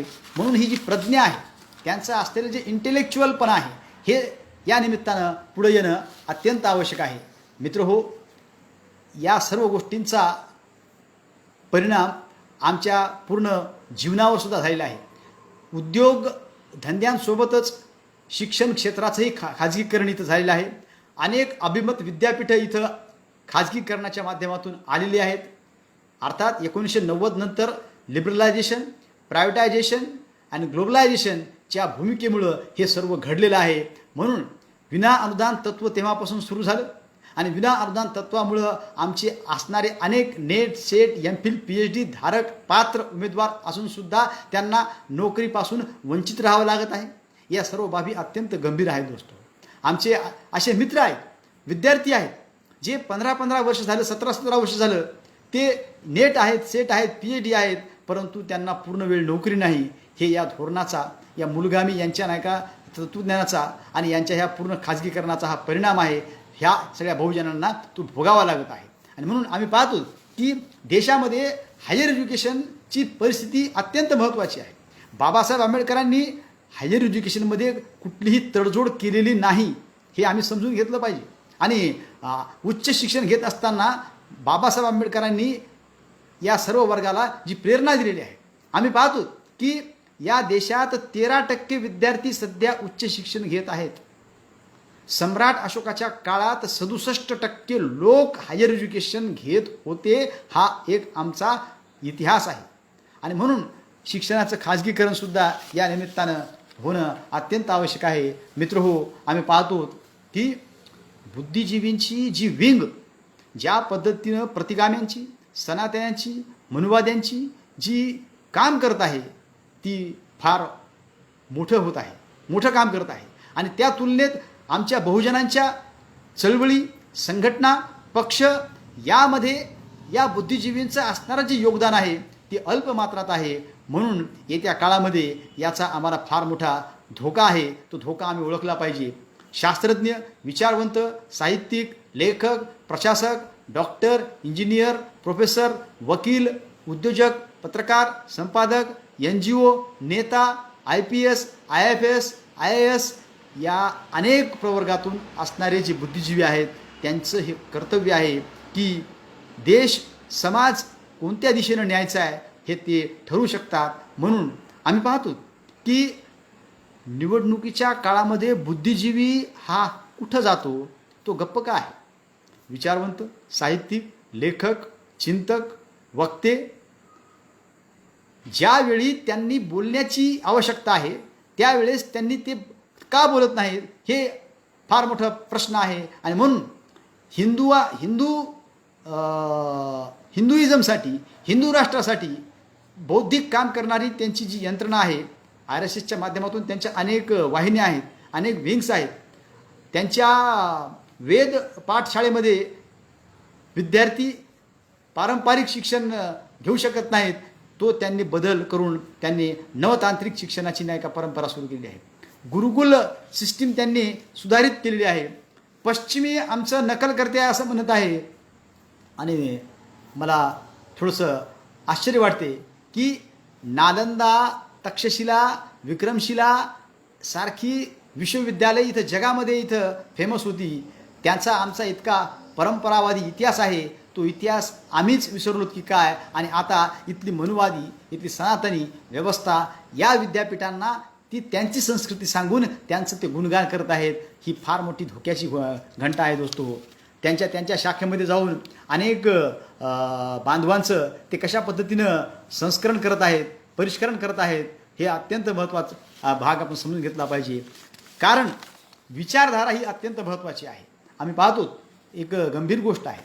उत्तर भारतामध्ये आंबेडकरवाद 2 रूपामध्ये, विभागामध्ये तिथं काम करतो आहे हे लक्षात आलेलं आहे दोस्तो. अर्थात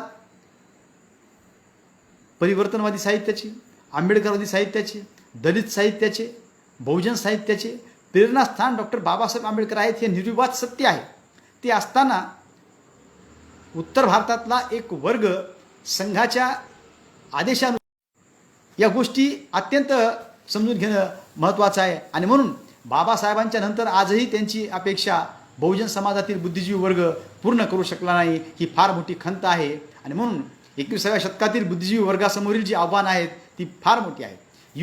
युवकांची चळवळ दिशाहीन झालेली आहे. त्यांनी मार्गदर्शन करणं अत्यंत आवश्यक आहे. त्यांच्या रोजगाराचा प्रश्न आहे, त्यांच्या नोकरीचा प्रश्न आहे, त्यांच्या अस्तित्वाचा प्रश्न आहे. त्यासाठी नैतिक मूल्यांची जी शिकवण आहे ती देऊन त्यांना चळवळीसाठी, संघटनेसाठी किंवा एकूणच या देशासाठी तयार करणं आवश्यक आहे. सामाजिक आव्हान बुद्ध, फुले, शाहू, आंबेडकर जी मंडळी आहे ती थोडीशी निष्क्रिय झाल्यामुळं आम्ही पाहतो की प्रस्थापितांच्या विविध संघटना आहेत, मीडिया आहे, त्यांच्या विविध चॅनल्स आहेत आणि त्या माध्यमातून बहुजन वर्गाला इथं अंधश्रद्धेच्या गर्तेत विविध नाही का मालिकांच्या माध्यमातून परावर्तित करण्याची त्यांची जी भावना आहे. आणि या सर्व बाबीमध्ये आम्ही त्या गोष्टी केव्हा समजणार आहोत हे तितकंच महत्त्वाचं आहे. आर्थिक रूपाचंही फार मोठं आव्हान आमच्यासमोर आहे. लिबरलायझेशन, प्रायव्हेटायझेशन, ग्लोबलायझेशनच्या काळात बहुजनांच्या आर्थिक नाड्या बंद झालेल्या आहेत. आणि अशा परिस्थितीत त्याला आम्ही काय पर्याय देऊ शकतो, त्याच्यावर आम्ही काय उपाय करू शकतो हेही नाही का पुढं येणं आवश्यक आहे. राजकीय आव्हानं बाबासाहेब आंबेडकरांनी सामाजिक क्रांतीसोबतच राजकीय हितसुद्धा जपलेलं आहे. कारण जोपर्यंत आपण शासनकर्ती जमात होणार नाही तोपर्यंत, माऱ्याच्या आणि मोक्याच्या जागा आम्ही पटकावणार नाहीत तोपर्यंत समाजाचा हा उद्धार होणार नाही हे ते जाणतात. म्हणून महात्मा फुले यांनी शत्रू आणि मित्राची ओळख आम्ही समजून घेतली पाहिजे, कळाली पाहिजे, याकडे त्यांनी आम्हाला लक्ष वेधून दिलेलं आहे. या सर्व बाबी अत्यंत महत्त्वाच्या आहेत दोस्तो. आम्ही पाहतो की बुद्धिजीवींनी फुले आंबेडकरांच्या वैचारिक अधिष्ठानावर साहित्याची निर्मिती केली पाहिजे. पर्यायी संस्कृती उभी करणे गरजेचे आहे.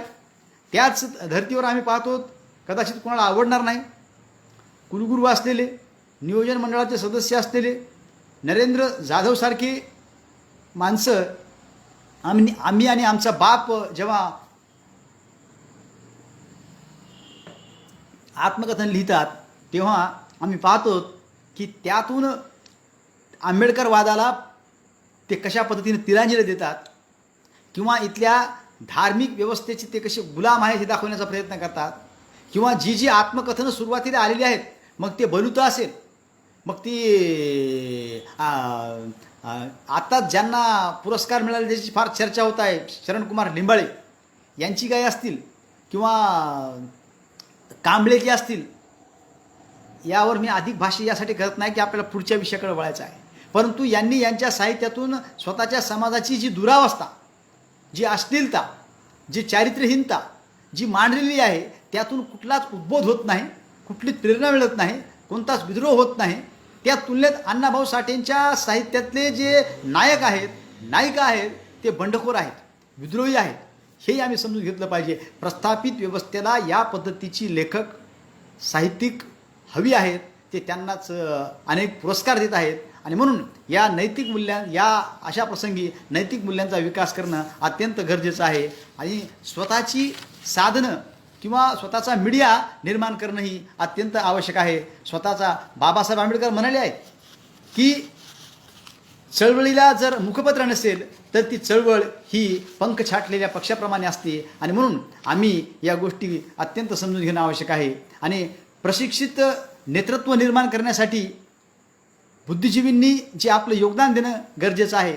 मागच्या काळात आम्ही पाहतो की दलित पॅन्थरच्या वादळाने इथं आशा पल्लवित झाल्या होत्या, परंतु तो प्रभाव जास्त काळ टिकला नाही आणि विरोधकांनी बरोबर त्यांचा डाव साधला आणि आमच्या तत्कालीन नेत्यांनी विरोधकांशीच हात मिळवणी केली. ज्या पद्धतीनं उत्तर प्रदेशमध्ये मायावती यांनी 3-4 वेळेस सत्ता आणली, ते परिवर्तन महाराष्ट्रात झालं नाही. त्याची समीक्षा आम्ही केव्हा करणार आहोत किंवा त्याची आम्ही एक फार मोठ्या प्रमाणामध्ये एक पुढची जी परिणती आहे ती आम्ही केव्हा देणार आहोत. या सर्व गोष्टी अत्यंत महत्त्वाच्या आहेत मित्रहो. बुद्धिजीवी वर्गानं सहकार असेल, समन्वय असेल, उद्देश असेल, विचारधारा असेल, रणनीती किंवा पॉलिसी असेल, या अनुषंगाने नाही का आपलं योगदान देणं अत्यंत आवश्यक आहे. कारण कोणत्याही संघटनेत पक्षात शिस्त महत्त्वाची आहे, नेतृत्व किंवा लीडरशिप. आता इथं महत्त्वाचं मला बोलायचं आहे या विषयाकडे येत असताना की ज्या पद्धतीनं आम्ही पाहतो साहित्यिक, विचारवंत, लेखक या मंडळींच्या भूमिका या तकलादुका आहेत. त्यांच्या भूमिका ह्या सापेक्ष का नाहीत. वर्तमान काळात होत असलेले जे अराजकता आहे, बदल आहे, अन्याय आहे, अत्याचार आहे, या सर्वांवर त्यांची लेखणी, त्यांची वाणी ही गप्प का आहे. कारण नेतृत्व स्वीकारणं हे अत्यंत आवश्यक आहे. तुम्ही कोणते साहित्यिक आहात, कोणत्या समाजाचे आहात, त्यापेक्षा तुम्ही कोणत्या संघटनेत काम करता. भारतीय लोकशाहीनं प्रत्येक नागरिकाला मताधिकार प्रदान केलेला आहे. त्या अनुषंगानं आम्ही पाहतो की त्या मतदारानं आपला पक्ष, आपला नेता, आपला झेंडा, आपली चळवळ निश्चित करण्याचाही त्याला नाही का अधिकार दिलेला आहे.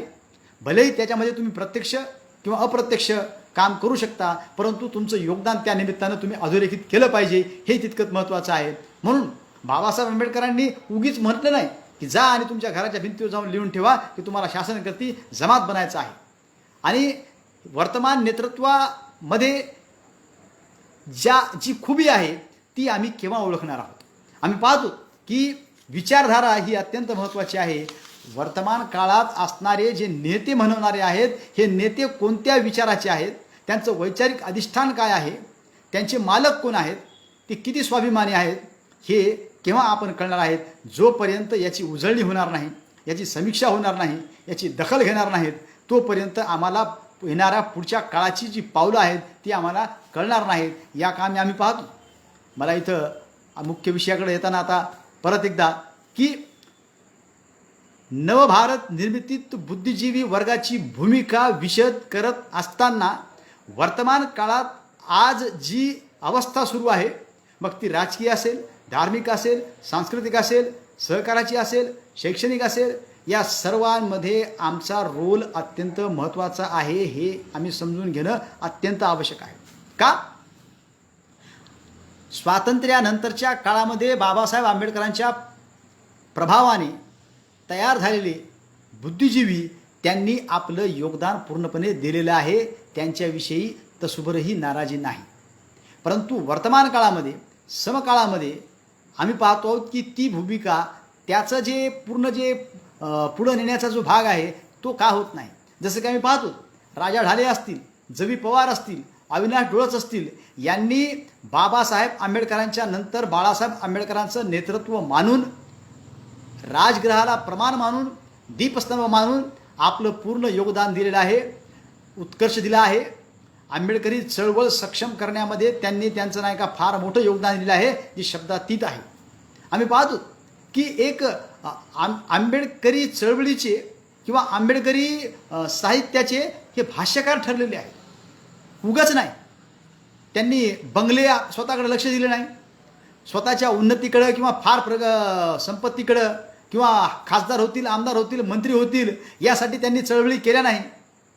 वेळ प्रसंगी शेवटच्या काळात त्यांना त्यांच्या आरोग्याच्या पूर्ण सुविधासुद्धा उपलब्ध झाल्या नाहीत.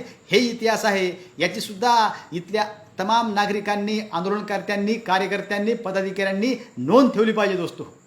कारण त्यांचा तो त्याग, त्यांचं ते बलिदान, त्यांचं ते योगदान आम्ही विसरणार नाहीत, विसरू नयेत. तसं सध्याच्या ह्याच्यात आम्ही पाहतो की कमी अधिक प्रमाणामध्ये काही साहित्यिक, काही लेखक, काही विचारवंत पुढं आहेत. त्यामध्ये यशवंत मनोहर सर आहेत, दामोदर मोरे जी आहेत मुंबईचे, राजेंद्र गुन्हारकर जी आहेत, अजय गवाडे जी आहेत, श्यामल गरुड जी आहेत, कांच्या इलैया आहेत, जयप्रकाश कर्दम आहेत, असंग घोष आहेत, कर्मानंद आर्य आहेत. अशी अनेक भरपूर नावं घेता येतील महाराष्ट्रातील, महाराष्ट्रातल्या बाहेरची.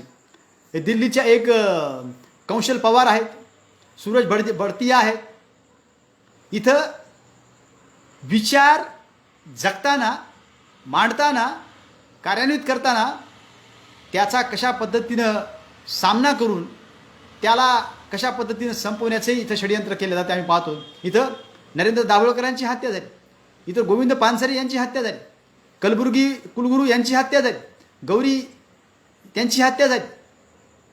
इतकंच नाही तर इन्स्टिट्यूशनल मर्डर म्हणून रोहित वेमुल्ला याचाही तिथं बळी गेलेला आहे. या गोष्टी आम्ही समजणार आहोत की नाही. बुद्धिजीवी वर्ग या नात्यानं या मंडळींनी आपलं दिलेलं जे योगदान आहे, आपलं दिलेलं जे त्याग आहे तो अत्यंत महत्त्वाचा आहे. आणि म्हणून त्या काळामध्ये बाबासाहेब आंबेडकरांची विचारधारा घेऊन स्वतःचं घरदार सर्व विसरून आयुष्यपणाला लावणारी माणसं होती. वामनदादा कडक त्यातलेच एक होते.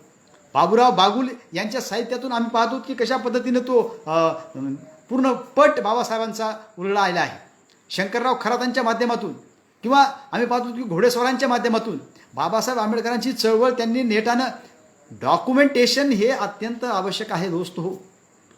पुढच्या काळामध्ये जेव्हा ही पिढी याचं समीक्षण करेल, याचं अवलोकन करेल, याची आलोचना करेल, याचं परीक्षण करेल, ते करत असताना पूर्वीच्या बाबासाहेबांच्या काळातील किंवा बाबासाहेबांच्या नंतरच्या पिढीनं त्यांना जे काम केलं ते फार मोठं केलं. ते करत असताना नंतरच्या पिढीनं 21व्या शतकातील किंवा 20व्या शतकाच्या उत्तरार्धातील जी मंडळी होती बुद्धिजीवी, त्यांनी काय केलं याचा परीक्षण होत असताना दोस्त हो, आमच्यावर हा ब्लेम येऊ नये की या मंडळींनी काहीच केलं नाही. म्हणून चळवळी सक्षमीकरण करण्याचं काम या बुद्धिजीवी वर्गाचं आहे. तो सरळ रस्त्यावर येऊ शकत नाही, नको येऊ द्या. तो झेंडा हाती घेऊन लढू शकत नाही, परंतु त्या झेंड्याला, त्या संघटनेला, त्या पक्षाला, त्या नेत्याला, कार्यकर्त्याला, त्या पदाधिकाऱ्याला बळ देण्याचं काम तो करू शकतो. ही फार मोठी गोष्ट आहे आणि ही आम्ही विसरलो की काय या प्रसंगानं, असं मला म्हणावंसं वाटतं.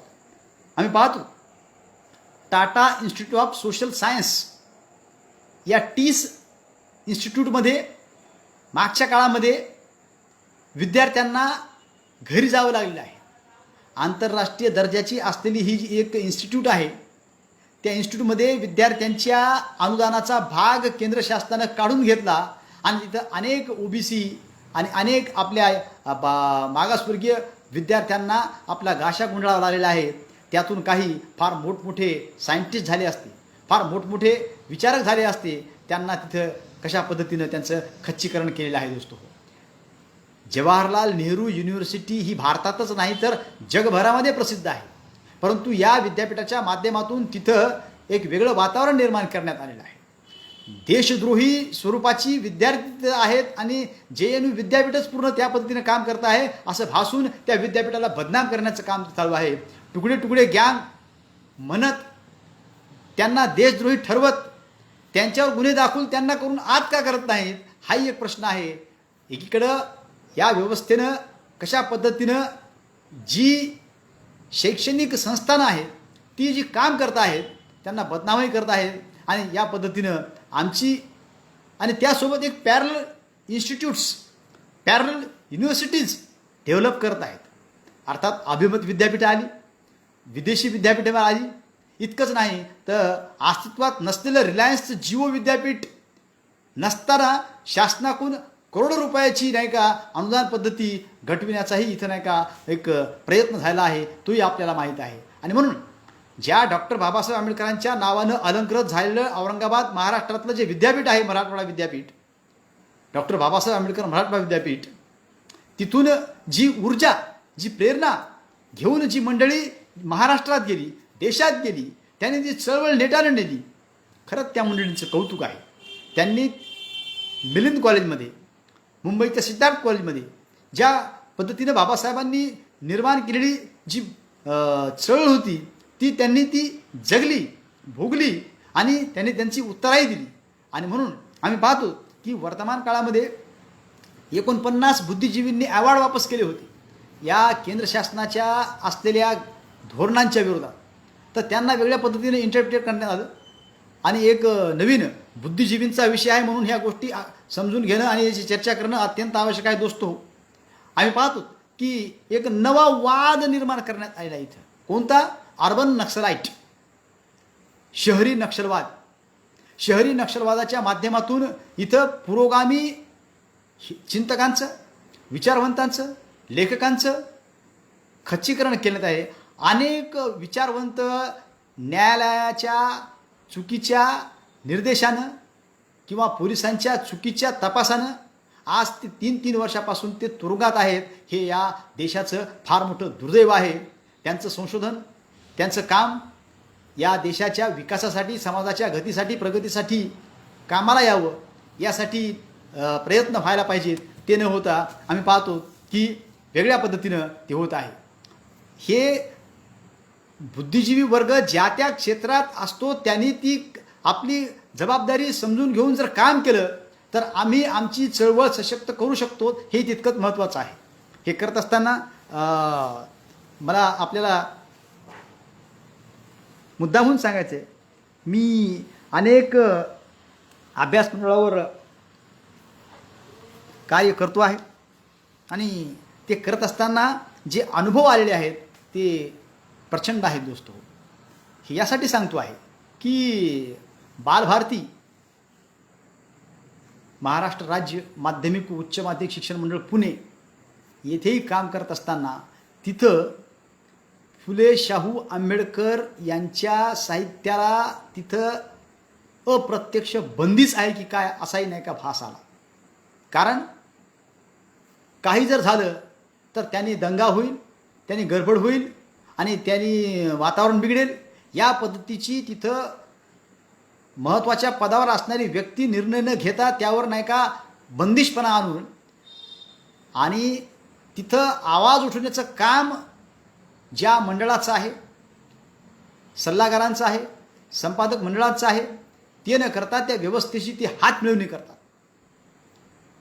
आणि काही मित्र असे म्हणायचे की आम्ही महाराष्ट्रातून इतक्या कानाकोपऱ्यातून येतो, कोकणातून, खानदेशातून, मराठ्यातून, विदर्भातून, मुंबईतून, इथं येऊन कशाला कुणाशी वाद करायचा आहे, इथे येऊन कशाला कुणाशी भांडण करायचं आहे. परंतु दोस्त हो, जोपर्यंत आम्ही आमच्या भूमिकांशी नाही का एकनिष्ठ असणार नाहीत, त्याप्रती आमची असणारी जी उत्तरदायित्व आम्ही सिद्ध करणार नाहीत, आम्ही बोलणार नाहीत, आम्ही भांडणार नाहीत, तोपर्यंत आमच्याकडून योगदानाची जी अपेक्षा आहे ती कशी होणार आहे. आणि म्हणून या गोष्टी समजून घेणं अत्यंत महत्त्वाचं आहे. एका विद्यापीठाच्या अभ्यास मंडळावर काम करत असतानाचा एक अनुभव हे यासाठी आपल्याला मुद्दामून सांगतोय, स्वअनुभव, की एका आंबेडकरवादी साहित्यिकाचं लिटरेचर तिथं लावायचं होतं.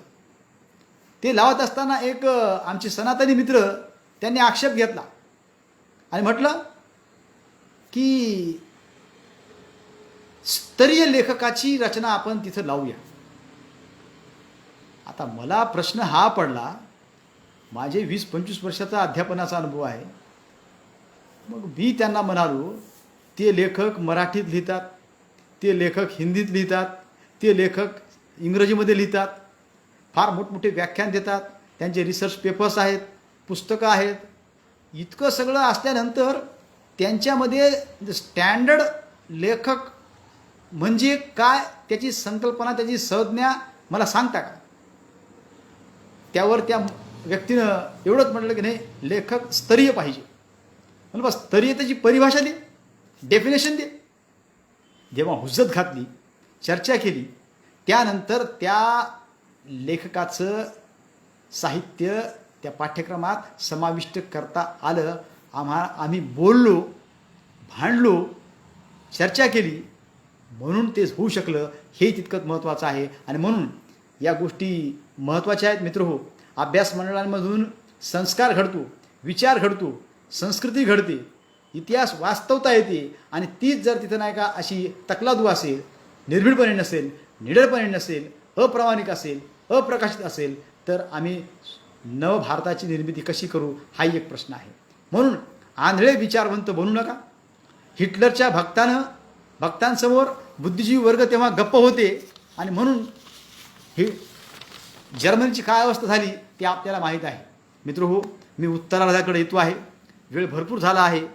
आणि आता महत्त्वाच्या या मुद्द्याकडे येत असताना मला आपल्याला सांगायचं आहे की वर्तमान काळामध्ये वंचित बहुजन आघाडी हा मागासवर्गीयांचा एक फार मोठा पक्ष, ज्याचे राष्ट्रीय अध्यक्ष श्रद्धेय बाळासाहेब आंबेडकर आहेत. बाळासाहेब आता समकाळामध्ये हे जे साहित्याच्या क्षेत्रात, शैक्षणिक क्षेत्रात, सहकारात, उद्योगात, राजकारणात, वेगळ्या वेगळ्या सर्व विंगमध्ये जर बदल घडवायचा असेल आणि बहुजनांचं तिथं स्थान निर्माण करायचं असेल, तर त्यासाठी तुमचं सक्षम नेतृत्व आवश्यक आहे.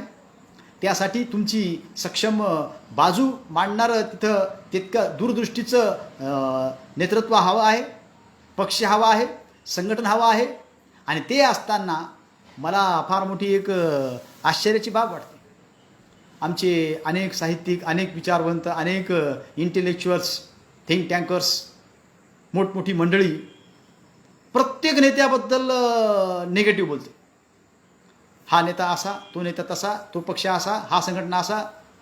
प्रश्न हा येतो, अरे बाबा, नेता चांगला एखादा सांगणार बाबा, चांगला पक्ष ते तरी सांग, चांगली संघटना कोणती तू तरी सांग, नाही तू तरी पुढे ये, आम्ही तुझ्या मागं राहू.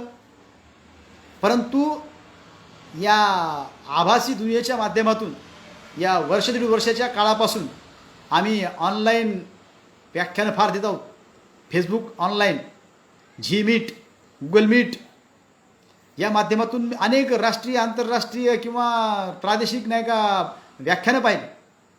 ते करत असताना मला माफ करा मित्र, कदाचित त्यातले अनेक जण माझे मित्र आहेत. जवळपास या चळवळीमध्ये 35 वर्षापासून काम करत असताना या सर्व गोष्टींचा जवळून मी अभ्यास केलेला आहे, अनुभव घेतलेला आहे. बरेच जण मांडताना कातडी बचाव धोरणाचं मांडतात, वास्तववादी मांडत नाही. चळवळीवर बोलतात, चळवळीच्या आव्हानावर बोलतात. परंतु ते चळवळ सांगत असताना, आव्हान सांगत असताना, त्याचे परिणाम सांगत असताना, त्याचं गेन जे आहे ते गेन करण्यासाठी त्या पक्षाचं नाव घेत नाहीत, नेत्याचं नाव घेत नाहीत, संघटनेचं नाव घेत नाहीत आणि गोल गोल बोलतात. गोल गोल बोलून आम्ही आमची स्वतःची दिशाभूल करतो आहोत हे सुद्धा आम्ही समजून घेतलं पाहिजे. तुम्ही रोखठोक असलं पाहिजे. नेते असतील, मोठे पदाधिकारी असतील, ही मंडळी तुमचं ऐकेल अथवा न ऐकेल, परंतु तुम्ही स्वतः तुमची भूमिका ठरवणं गरजेचं आहे. आणि जोपर्यंत एक इंटेलेक्च्युअल क्लास राजकारणाच्या पडद्यावर अप्रत्यक्षरित्या तो काम करणार नाही, त्या समाजाचं बळ उभं करणार नाही, तोपर्यंत आमची चळवळ शासनकर्ती जमात होण्याचं बाबासाहेब आंबेडकरांचं स्वप्न जे आहे ते पूर्ण होईल की नाही ही एक साशंकता आहे. आणि म्हणून अनेक जण प्रत्येक नेत्याबद्दल जेव्हा समीक्षण करतात, टीका टिप्पणी करतात, त्या नेत्याच्या पूर्ण निगेटिव्हिटीबद्दल बोलतात. मग माझा त्या सर्व बांधवांना, विचारवंतांना, लेखकांना, त्या सर्व मंडळींना हा फार मोठा एक सवाल आहे आणि विनंती आहे की दोस्त हो, या धर्तीवर अनेक नेते आहेत. ते प्रस्थापितांचे आहेत, ते पुरोगाम्यांचे आहेत, ते परिवर्तनवाद्यांचे आहेत. त्यापैकी तुम्ही कुणीतरी एकाची निवड केली पाहिजे आणि ती निवड करणं अत्यंत आवश्यक आहे. आणि त्यासाठी आपल्याला मला सांगायचं आहे की आपण बाळासाहेब आंबेडकर यांच्या भूमिका काय आहेत, ते कुणासाठी लढतायत, कोणत्या घटकासाठी लढतायत, कशासाठी लढतायत, हे समजून घेणं अत्यंत आवश्यक आहे. म्हणून जाता जाता थोड्या त्यांच्या भूमिका काय आहेत त्या आपण समजून घेणं अत्यंत आवश्यक आहे. देशाच्या इतिहासात पहिल्यांदा मुंबई हायकोर्टवर मोर्चा घेऊन जाणारे देशातले ते एकमेव नेते आहेत. डाऊ प्रकल्पाविरोधात पहिल्यांदा ठोस भूमिका घेऊन वारकऱ्यांच्या सोबत लढा देणारे बाळासाहेब आंबेडकर आहेत. वारकऱ्यांच्या न्याय हक्कासाठी नागपूर विधानसभेवर मोर्चा नेणारे बाळासाहेब आंबेडकर आहेत.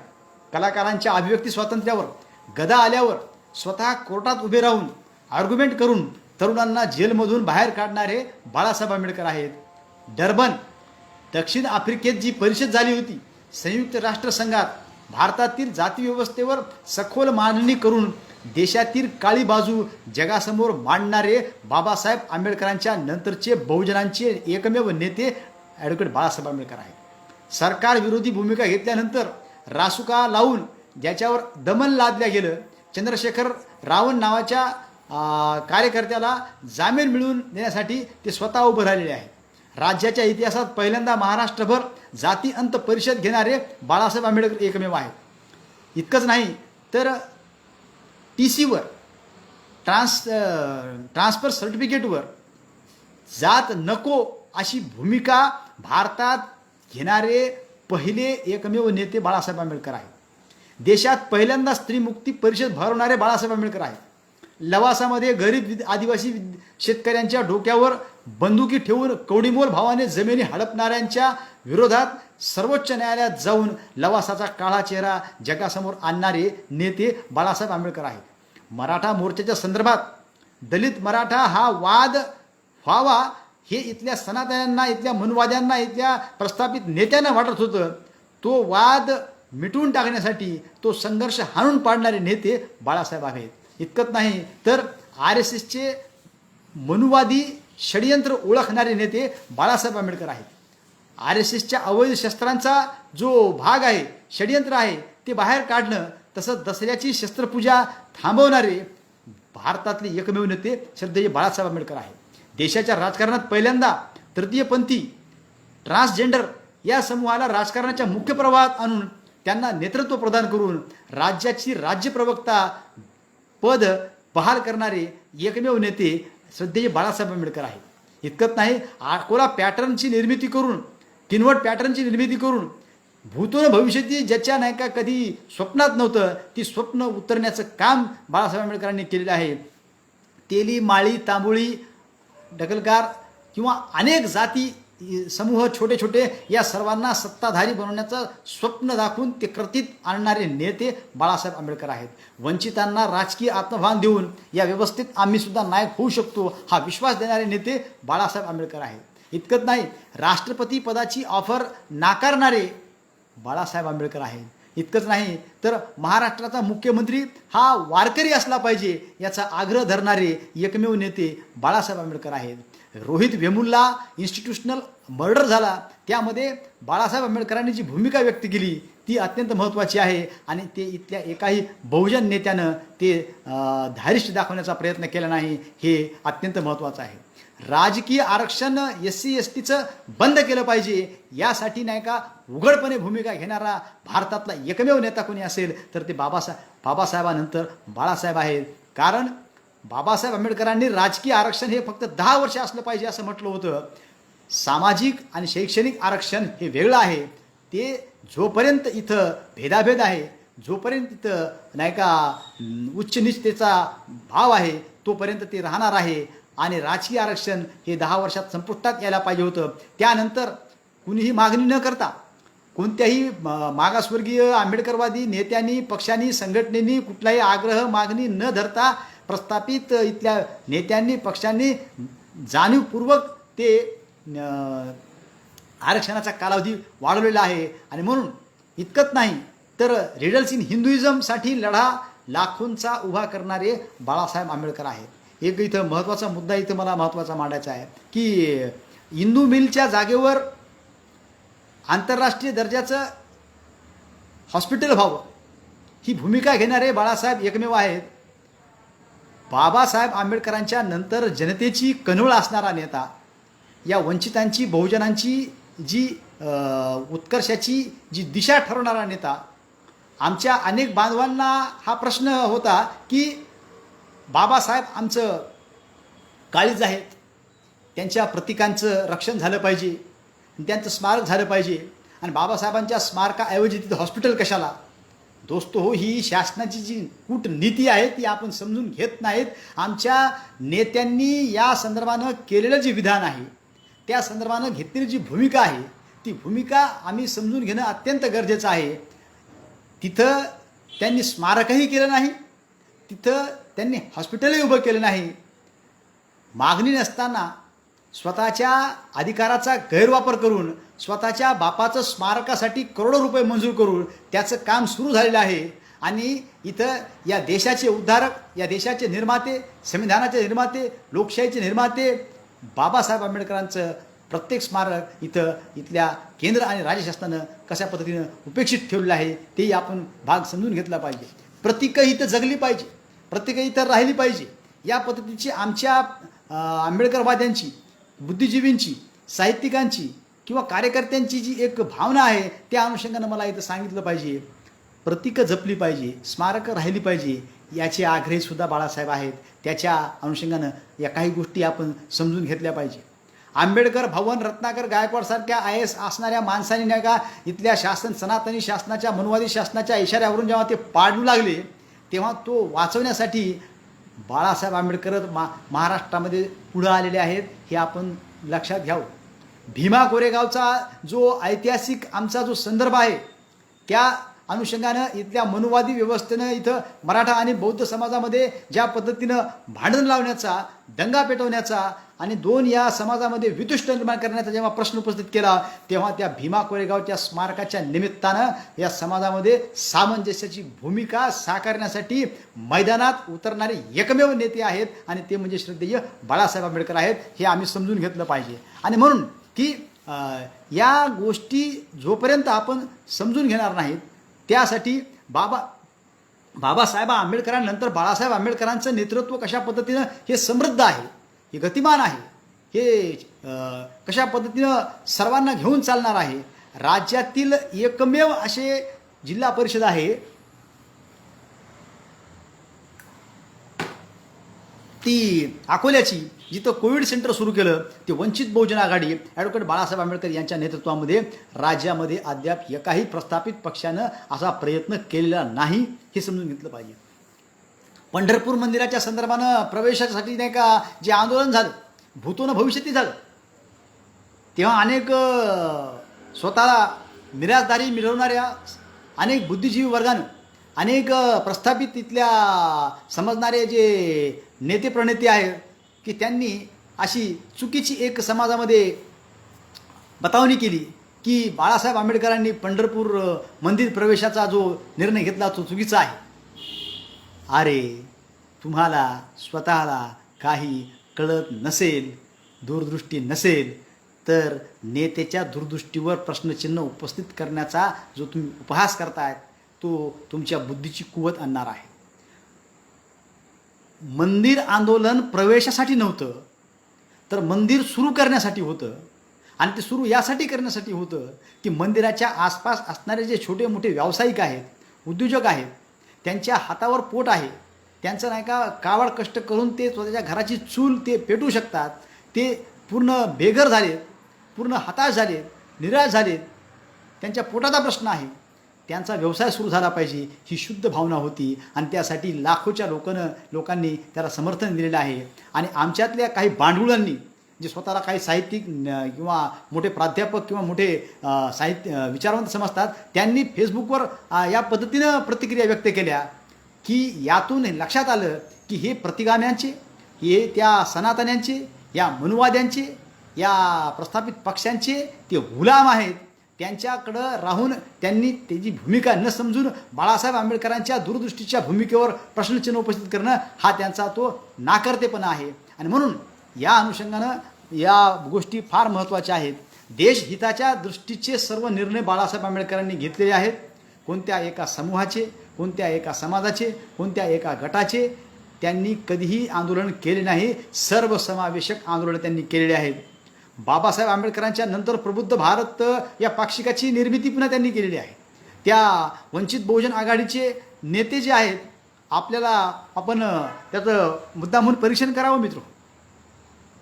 यामध्ये असणारे इंटेलेक्च्युअल्स, उच्च शिक्षित, हायर एज्युकेशनचे नेते इतर पक्षात कुठल्याही नाहीत तितके वंचित बहुजन आघाडीमध्ये आहेत आणि उच्च पदावर आहेत.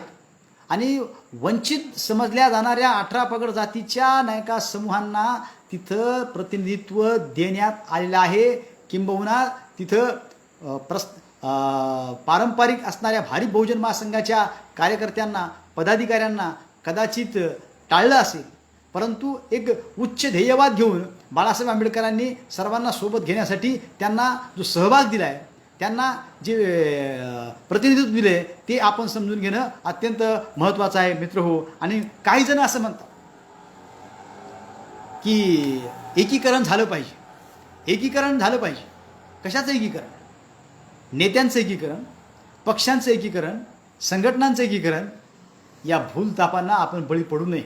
एक काळ होता, त्या काळात भावनेपोटी लोकांनी त्या सर्व गोष्टी मान्य केल्या आणि नेत्यांनी मान्य केल्या, परंतु त्या नेत्यांमध्ये तितकी कुवत नव्हती जितकी कुवत श्रद्धेय बाळासाहेब आंबेडकरांमध्ये होती.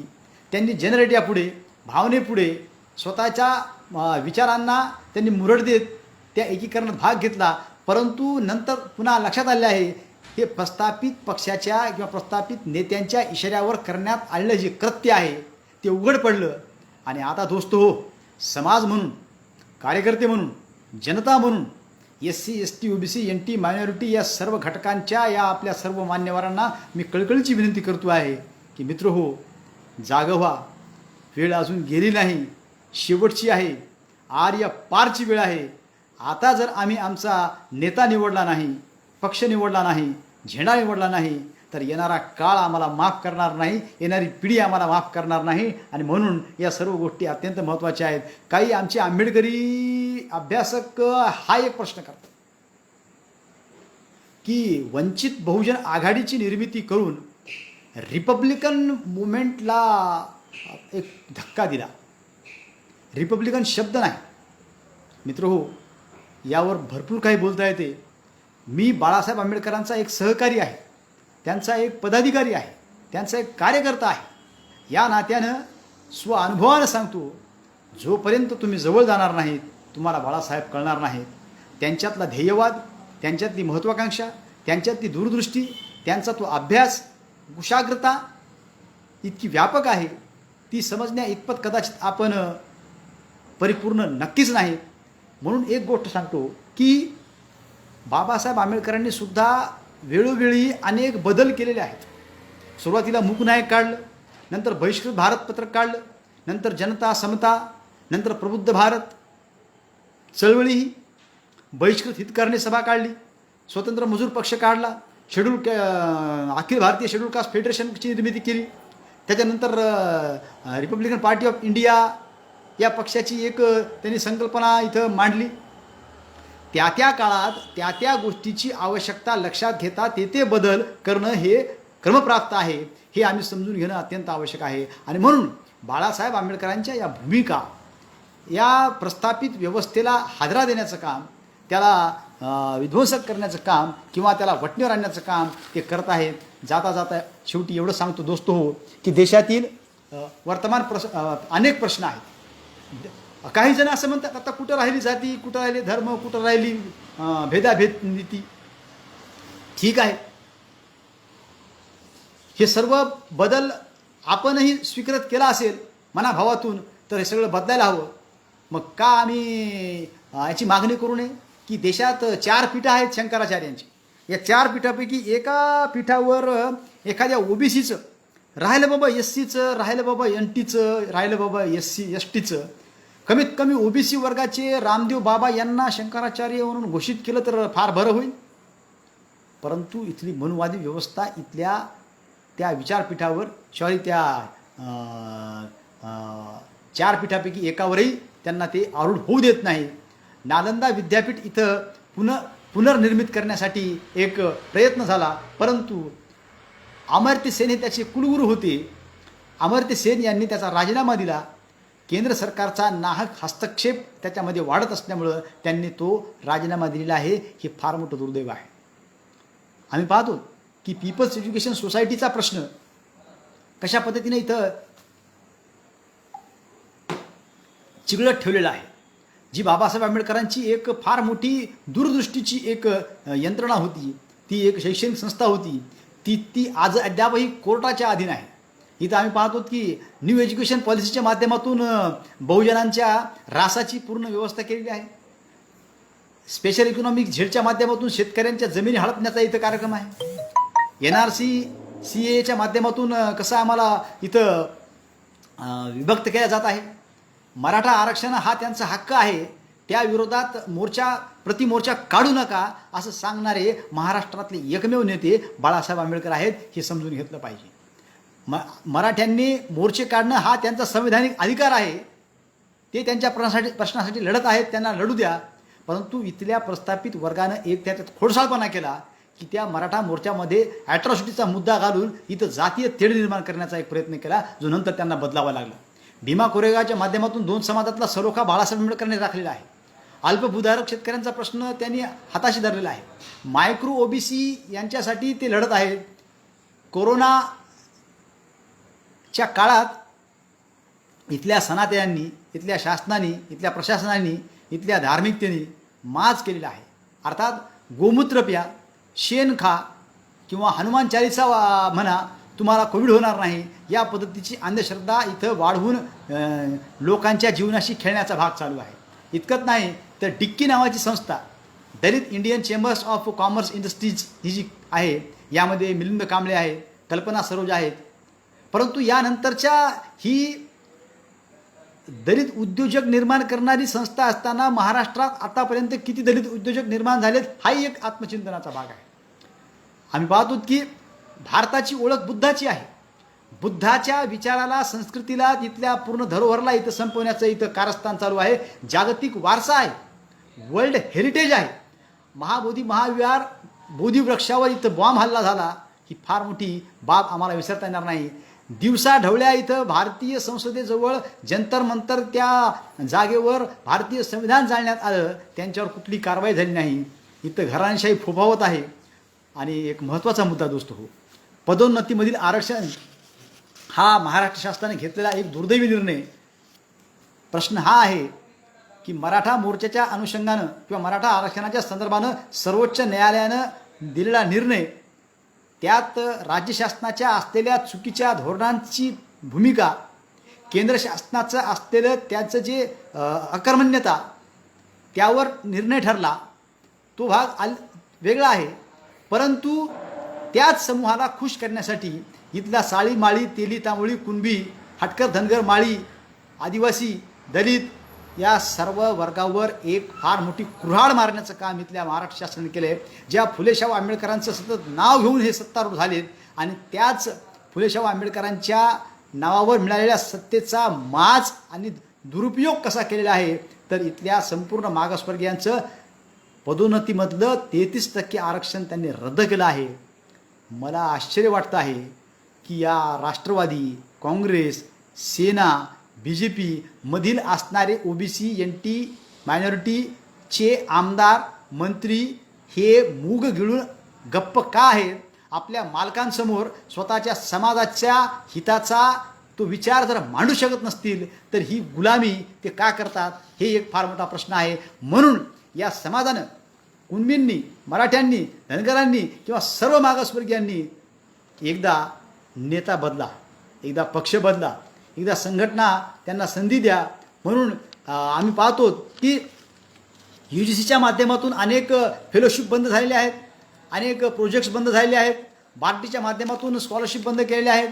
या अनेक बाबी अत्यंत महत्त्वाच्या आहेत. म्हणून या सर्व प्रसंगामध्ये विचारवंत गप्प का आहेत, लेखक शांत का आहेत, वक्ते बोलत का नाहीत, त्यांची लेखणी आणि वाणी ही पुढे येत का नाही, हे फार मोठा प्रश्न आहे. आणि या सर्व बाबी अत्यंत महत्त्वाच्या आहेत. आणि म्हणून जाता जाता मी एवढं सांगेल की नवभारताची, शायनिंग इंडिया, न्यू इंडिया, विश्वगुरू, सुपर पॉवर आमचे पूर्व राष्ट्रपती APJ अब्दुल कलाम यांनी 2020 साली महासत्ताक भारताचं स्वप्न पाहिलं होतं. 2021 आलं, ते महासत्ताक भारताचं स्वप्न त्यांचं विरून गेलं. ते झालं असतं, परंतु इथल्या मनुवादी व्यवस्थेनं तशा पद्धतीची यंत्रणाच केली नाही. म्हणून bunch of thoughts, organiser, Panchjanya, Vivek वाहिन्या, अनेक यांच्या या मूलतत्ववाद्यांच्या ज्या कार्यक्रम पत्रिका आहेत, या धार्मिक विध्वंसक निर्माण करण्याची जी मांडणी त्यांची चालू आहे. आम्ही खरंच फुले आंबेडकर शाहूंचे वारसदार आहोत का, हा एक प्रश्न आहे. पे बॅक टू सोसायटी आम्ही केव्हा करणार आहोत? आम्हाला अंतर्मुख व्हावं लागेल. वो कल भी आंबेडकर से डरते थे, वो आज भी आंबेडकर से ही डरते हैं. आणि म्हणून बाबासाहेब आंबेडकरांनी म्हटलं आहे, ज्यांना पक्ष नाही, ध्येय नाही, तत्त्व नाही, अशा अधांतरी लोंबकळणाऱ्या उमेदवारांना, पक्षांना निवडून देऊ नका. देशाने बाळासाहेबांचं नेतृत्व स्वीकारणं अत्यंत आवश्यक आहे. आंबेडकरी चळवळ ही व्हॉइस ऑफ द पीपल्स आहे. वंचित बहुजन आघाडीचा जाहीरनामा भारताची प्रास्ताविक सरनामाच आहे. म्हणून बाबासाहेबांचं नाव घेऊन इथं अनेक अपरिपक्व नेते मोठे झाले, आमदार झाले, खासदार झाले, मंत्री झाले, आणि त्यांच्या परिवारातला, त्यांच्या रक्ताचा बाळासाहेब आंबेडकर नावाचा एक जाज्वल्य असा नेता असताना इथल्या बहुजनांना जर ते कळत नसेल तर ते बहुजनांचं फार दुर्दैव आहे. जाता जाता एवढंच म्हणेन दोस्तो हो, इथं चारवाक, बुद्ध, महावीर, चंद्रगुप्त मौर्य, सम्राट अशोक, शिवाजी महाराज, संभाजी महाराज, होळकर, टिपू सुलतान, मल्हारराव होळकर, वेगवेगळ्या जाती धर्माचे इथं राजे झाले, महाराजे झाले, सम्राट झाले. संत नामदेव, संत कबीर, संत रैदास, महात्मा बसवेश्वर, बसवांना, महात्मा फुले, राजर्षी शाहू महाराज, बाबासाहेब आंबेडकर, हे सर्व वेगवेगळ्या जाती धर्माचे होते. इथल्या इतिहासानं परिवर्तनाची धुरा यांच्यावर सोपवली. परिवर्तनाचा तो गाडा त्यांनी रेटला आणि इथल्या समाजाला न्याय दिला. यांनी नेतृत्व केलं. परिवर्तनाचं चक्र गतिमान केलं. स्वातंत्र्यानंतर काँग्रेस, राष्ट्रवादी, NCP, BJP हे प्रस्थापित पक्ष सत्तेत आले. आता दोस्तो हो, चक्र फिरवण्याची वेळ आपली आहे आणि चक्र फिरलं पाहिजे. आणि या सर्व समाजातील घटकांना आता याचं आत्मभान झालं पाहिजे की आता आमचा नेता बाळासाहेब आंबेडकर आहेत. बाळासाहेब आंबेडकरांच्या या वाढदिवसाच्या निमित्तानं 10 मे हा स्वाभिमान दिनाच्या निमित्तानं आपण हा संकल्प करूया आणि वंचितांची सत्ता काबीज करण्यासाठी आपण पुढे येऊया. इतिहासाचं पुनर्लेखन झालं पाहिजे दोस्तो हो. त्याशिवाय आमची जी दाहकता आहे, आमचा जो इतिहास आहे तो आम्हाला कळणार नाही. राष्ट्रीयकरण शिक्षणाचं झालं पाहिजे, शेतीचं झालं पाहिजे. आणि म्हणून बलशाली भारत बनण्यासाठी, नवा भारत घडण्यासाठी आम्ही एकत्र आलं पाहिजे आणि बाळासाहेबांना साथ दिली पाहिजे. आणि जाता जाता एवढंच बघतो की अनेक जणांना प्रश्न हा उपस्थित होतो की सत्ता किंवा नेत्याला सांगतात किंवा नेत्याला ते बरेचसे गोष्टीची विचारणा करतात. नेत्याकडे एक व्हिजन असते, एक दूरदृष्टी असते, एक दूरचं दिसणारं चित्र त्यांना ते माहीत असते आणि ते अंगीकृत करण्यासाठी, ध्येयनिष्ठ गाठण्यासाठी त्यांना एक रणनीती लागती. ती रणनीती करण्यासाठी तुम्ही त्यांना तो अवधी देणार आहात का? धर्मांतराच्या वेळेस बाबासाहेब आंबेडकरांना अनेक आंबेडकरी किंवा या दलित समूहाने प्रश्न केला की बाबासाहेब, आपले अनेक लोक धर्मांतरित होत आहेत, ते ईसाई धर्म घेत आहेत, ते ख्रिश्चन होत आहेत, ते मुस्लिम होत आहेत, शीख होत आहेत. तेव्हा बाबासाहेब म्हणाले, थोडं शांत राहा. 1935ला घोषणा केली, 1956ला ते धर्मांतरित झाले. 20-21 वर्षाचा कालावधी त्यांनी घेतलेला आहे आणि तो 21 वर्षाच्या कालावधीचं संयम इथल्या नेत्यांनी, कार्यकर्त्यांनी, इथल्या जनतेनं दाखवलेला आहे. तो संयम इथला कार्यकर्ता, इथली जनता, इथला समाज केव्हा शिकणार आहे? तो वारसा केव्हा आम्ही नाही का जपणार आहोत की नाही? आणि म्हणून बाबासाहेब आंबेडकरांच्या नंतर या बहुजन समाजाला, उत्कर्षाला जर एक नेतृत्व लाभलं असेल तर ते श्रद्धेय बाळासाहेब आंबेडकर आहेत. म्हणून मी शेवटच्या मिनिटात एवढंच सांगतो की ज्या देशात आणि त्या वर्गानं जी अत्याचार केले होते त्यासाठी त्या पोपनं माफी मागितली जाहीर जगाच्या समोर. अमेरिकन राष्ट्राध्यक्षाने एका त्या गुलामाच्या निग्रोच्या हत्येबद्दल त्यांनी संपूर्ण राष्ट्राची माफी मागितली. अमेरिकेत 2 वेळा ओबामा हे राष्ट्राध्यक्ष होतात, पण भारतात एकही या समूहातला, वंचित समूहातला प्रधानमंत्री होत नाही, CM होत नाही. इतकंच नाही तर भारतात बाबासाहेब स्वतः 2 वेळा पराभूत होतात. इथली व्यवस्था त्यांना पुढे जाऊ देत नाही. म्हणून आम्ही पाहतो की ज्या बाबासाहेब आंबेडकरांचं गुणगौरव अमेरिकेतील कोलंबो विद्यापीठ करतं, त्यांना मानद पदवी देतं 1952ला, सिम्बॉल ऑफ द नॉलेजचा जागतिक खिताब देतं, त्याच बाबासाहेब आंबेडकरांना भारताच्या स्वातंत्र्यानंतर 1990 यावं लागतं, काँग्रेसचं सरकार हटवावं लागतं, VP सिंगांचं यावं लागतं आणि तेव्हा त्यांना भारतरत्न भेटतं. त्यांचं तैलचित्र लोकसभेमध्ये तेव्हा लागतं. मित्र हो, या अत्यंत गोष्टी या घृणास्पद आहेत, चिंतनीय आहेत. तुम्हाला चीड का येत नाही? वामनदादाच्या शब्दात मला चीड येत नाही हाच माझा गुन्हा आहे की काय, असंही म्हणावंसं वाटते. शेवटी जाता जाता एवढंच म्हणतो दोस्तो, मिशन म्हणून आपण काम करणं अत्यंत आवश्यक आहे. आणि बाळासाहेब आंबेडकरांना दीर्घ आयुष्य लाभो, शतायुष्य लाभो आणि वंचितांची सत्ता आणि प्रतिनिधित्व स्थापन करण्यासाठी त्यांना आपण सर्व सहकार्य करूया. जाता जाता एवढंच म्हणतो दोस्त हो, नेता खुशाल व्हारे, माझ्या तरी पिढीचा सरताज मीच आहे आणि ते सरताज बाळासाहेब आंबेडकर आहेत. या निमित्तानं त्यांना शुभेच्छा देतो आणि आपल्या सर्वांनाही मंगलकामना व्यक्त करतो. जय भीम, जय भारत, जय संविधान.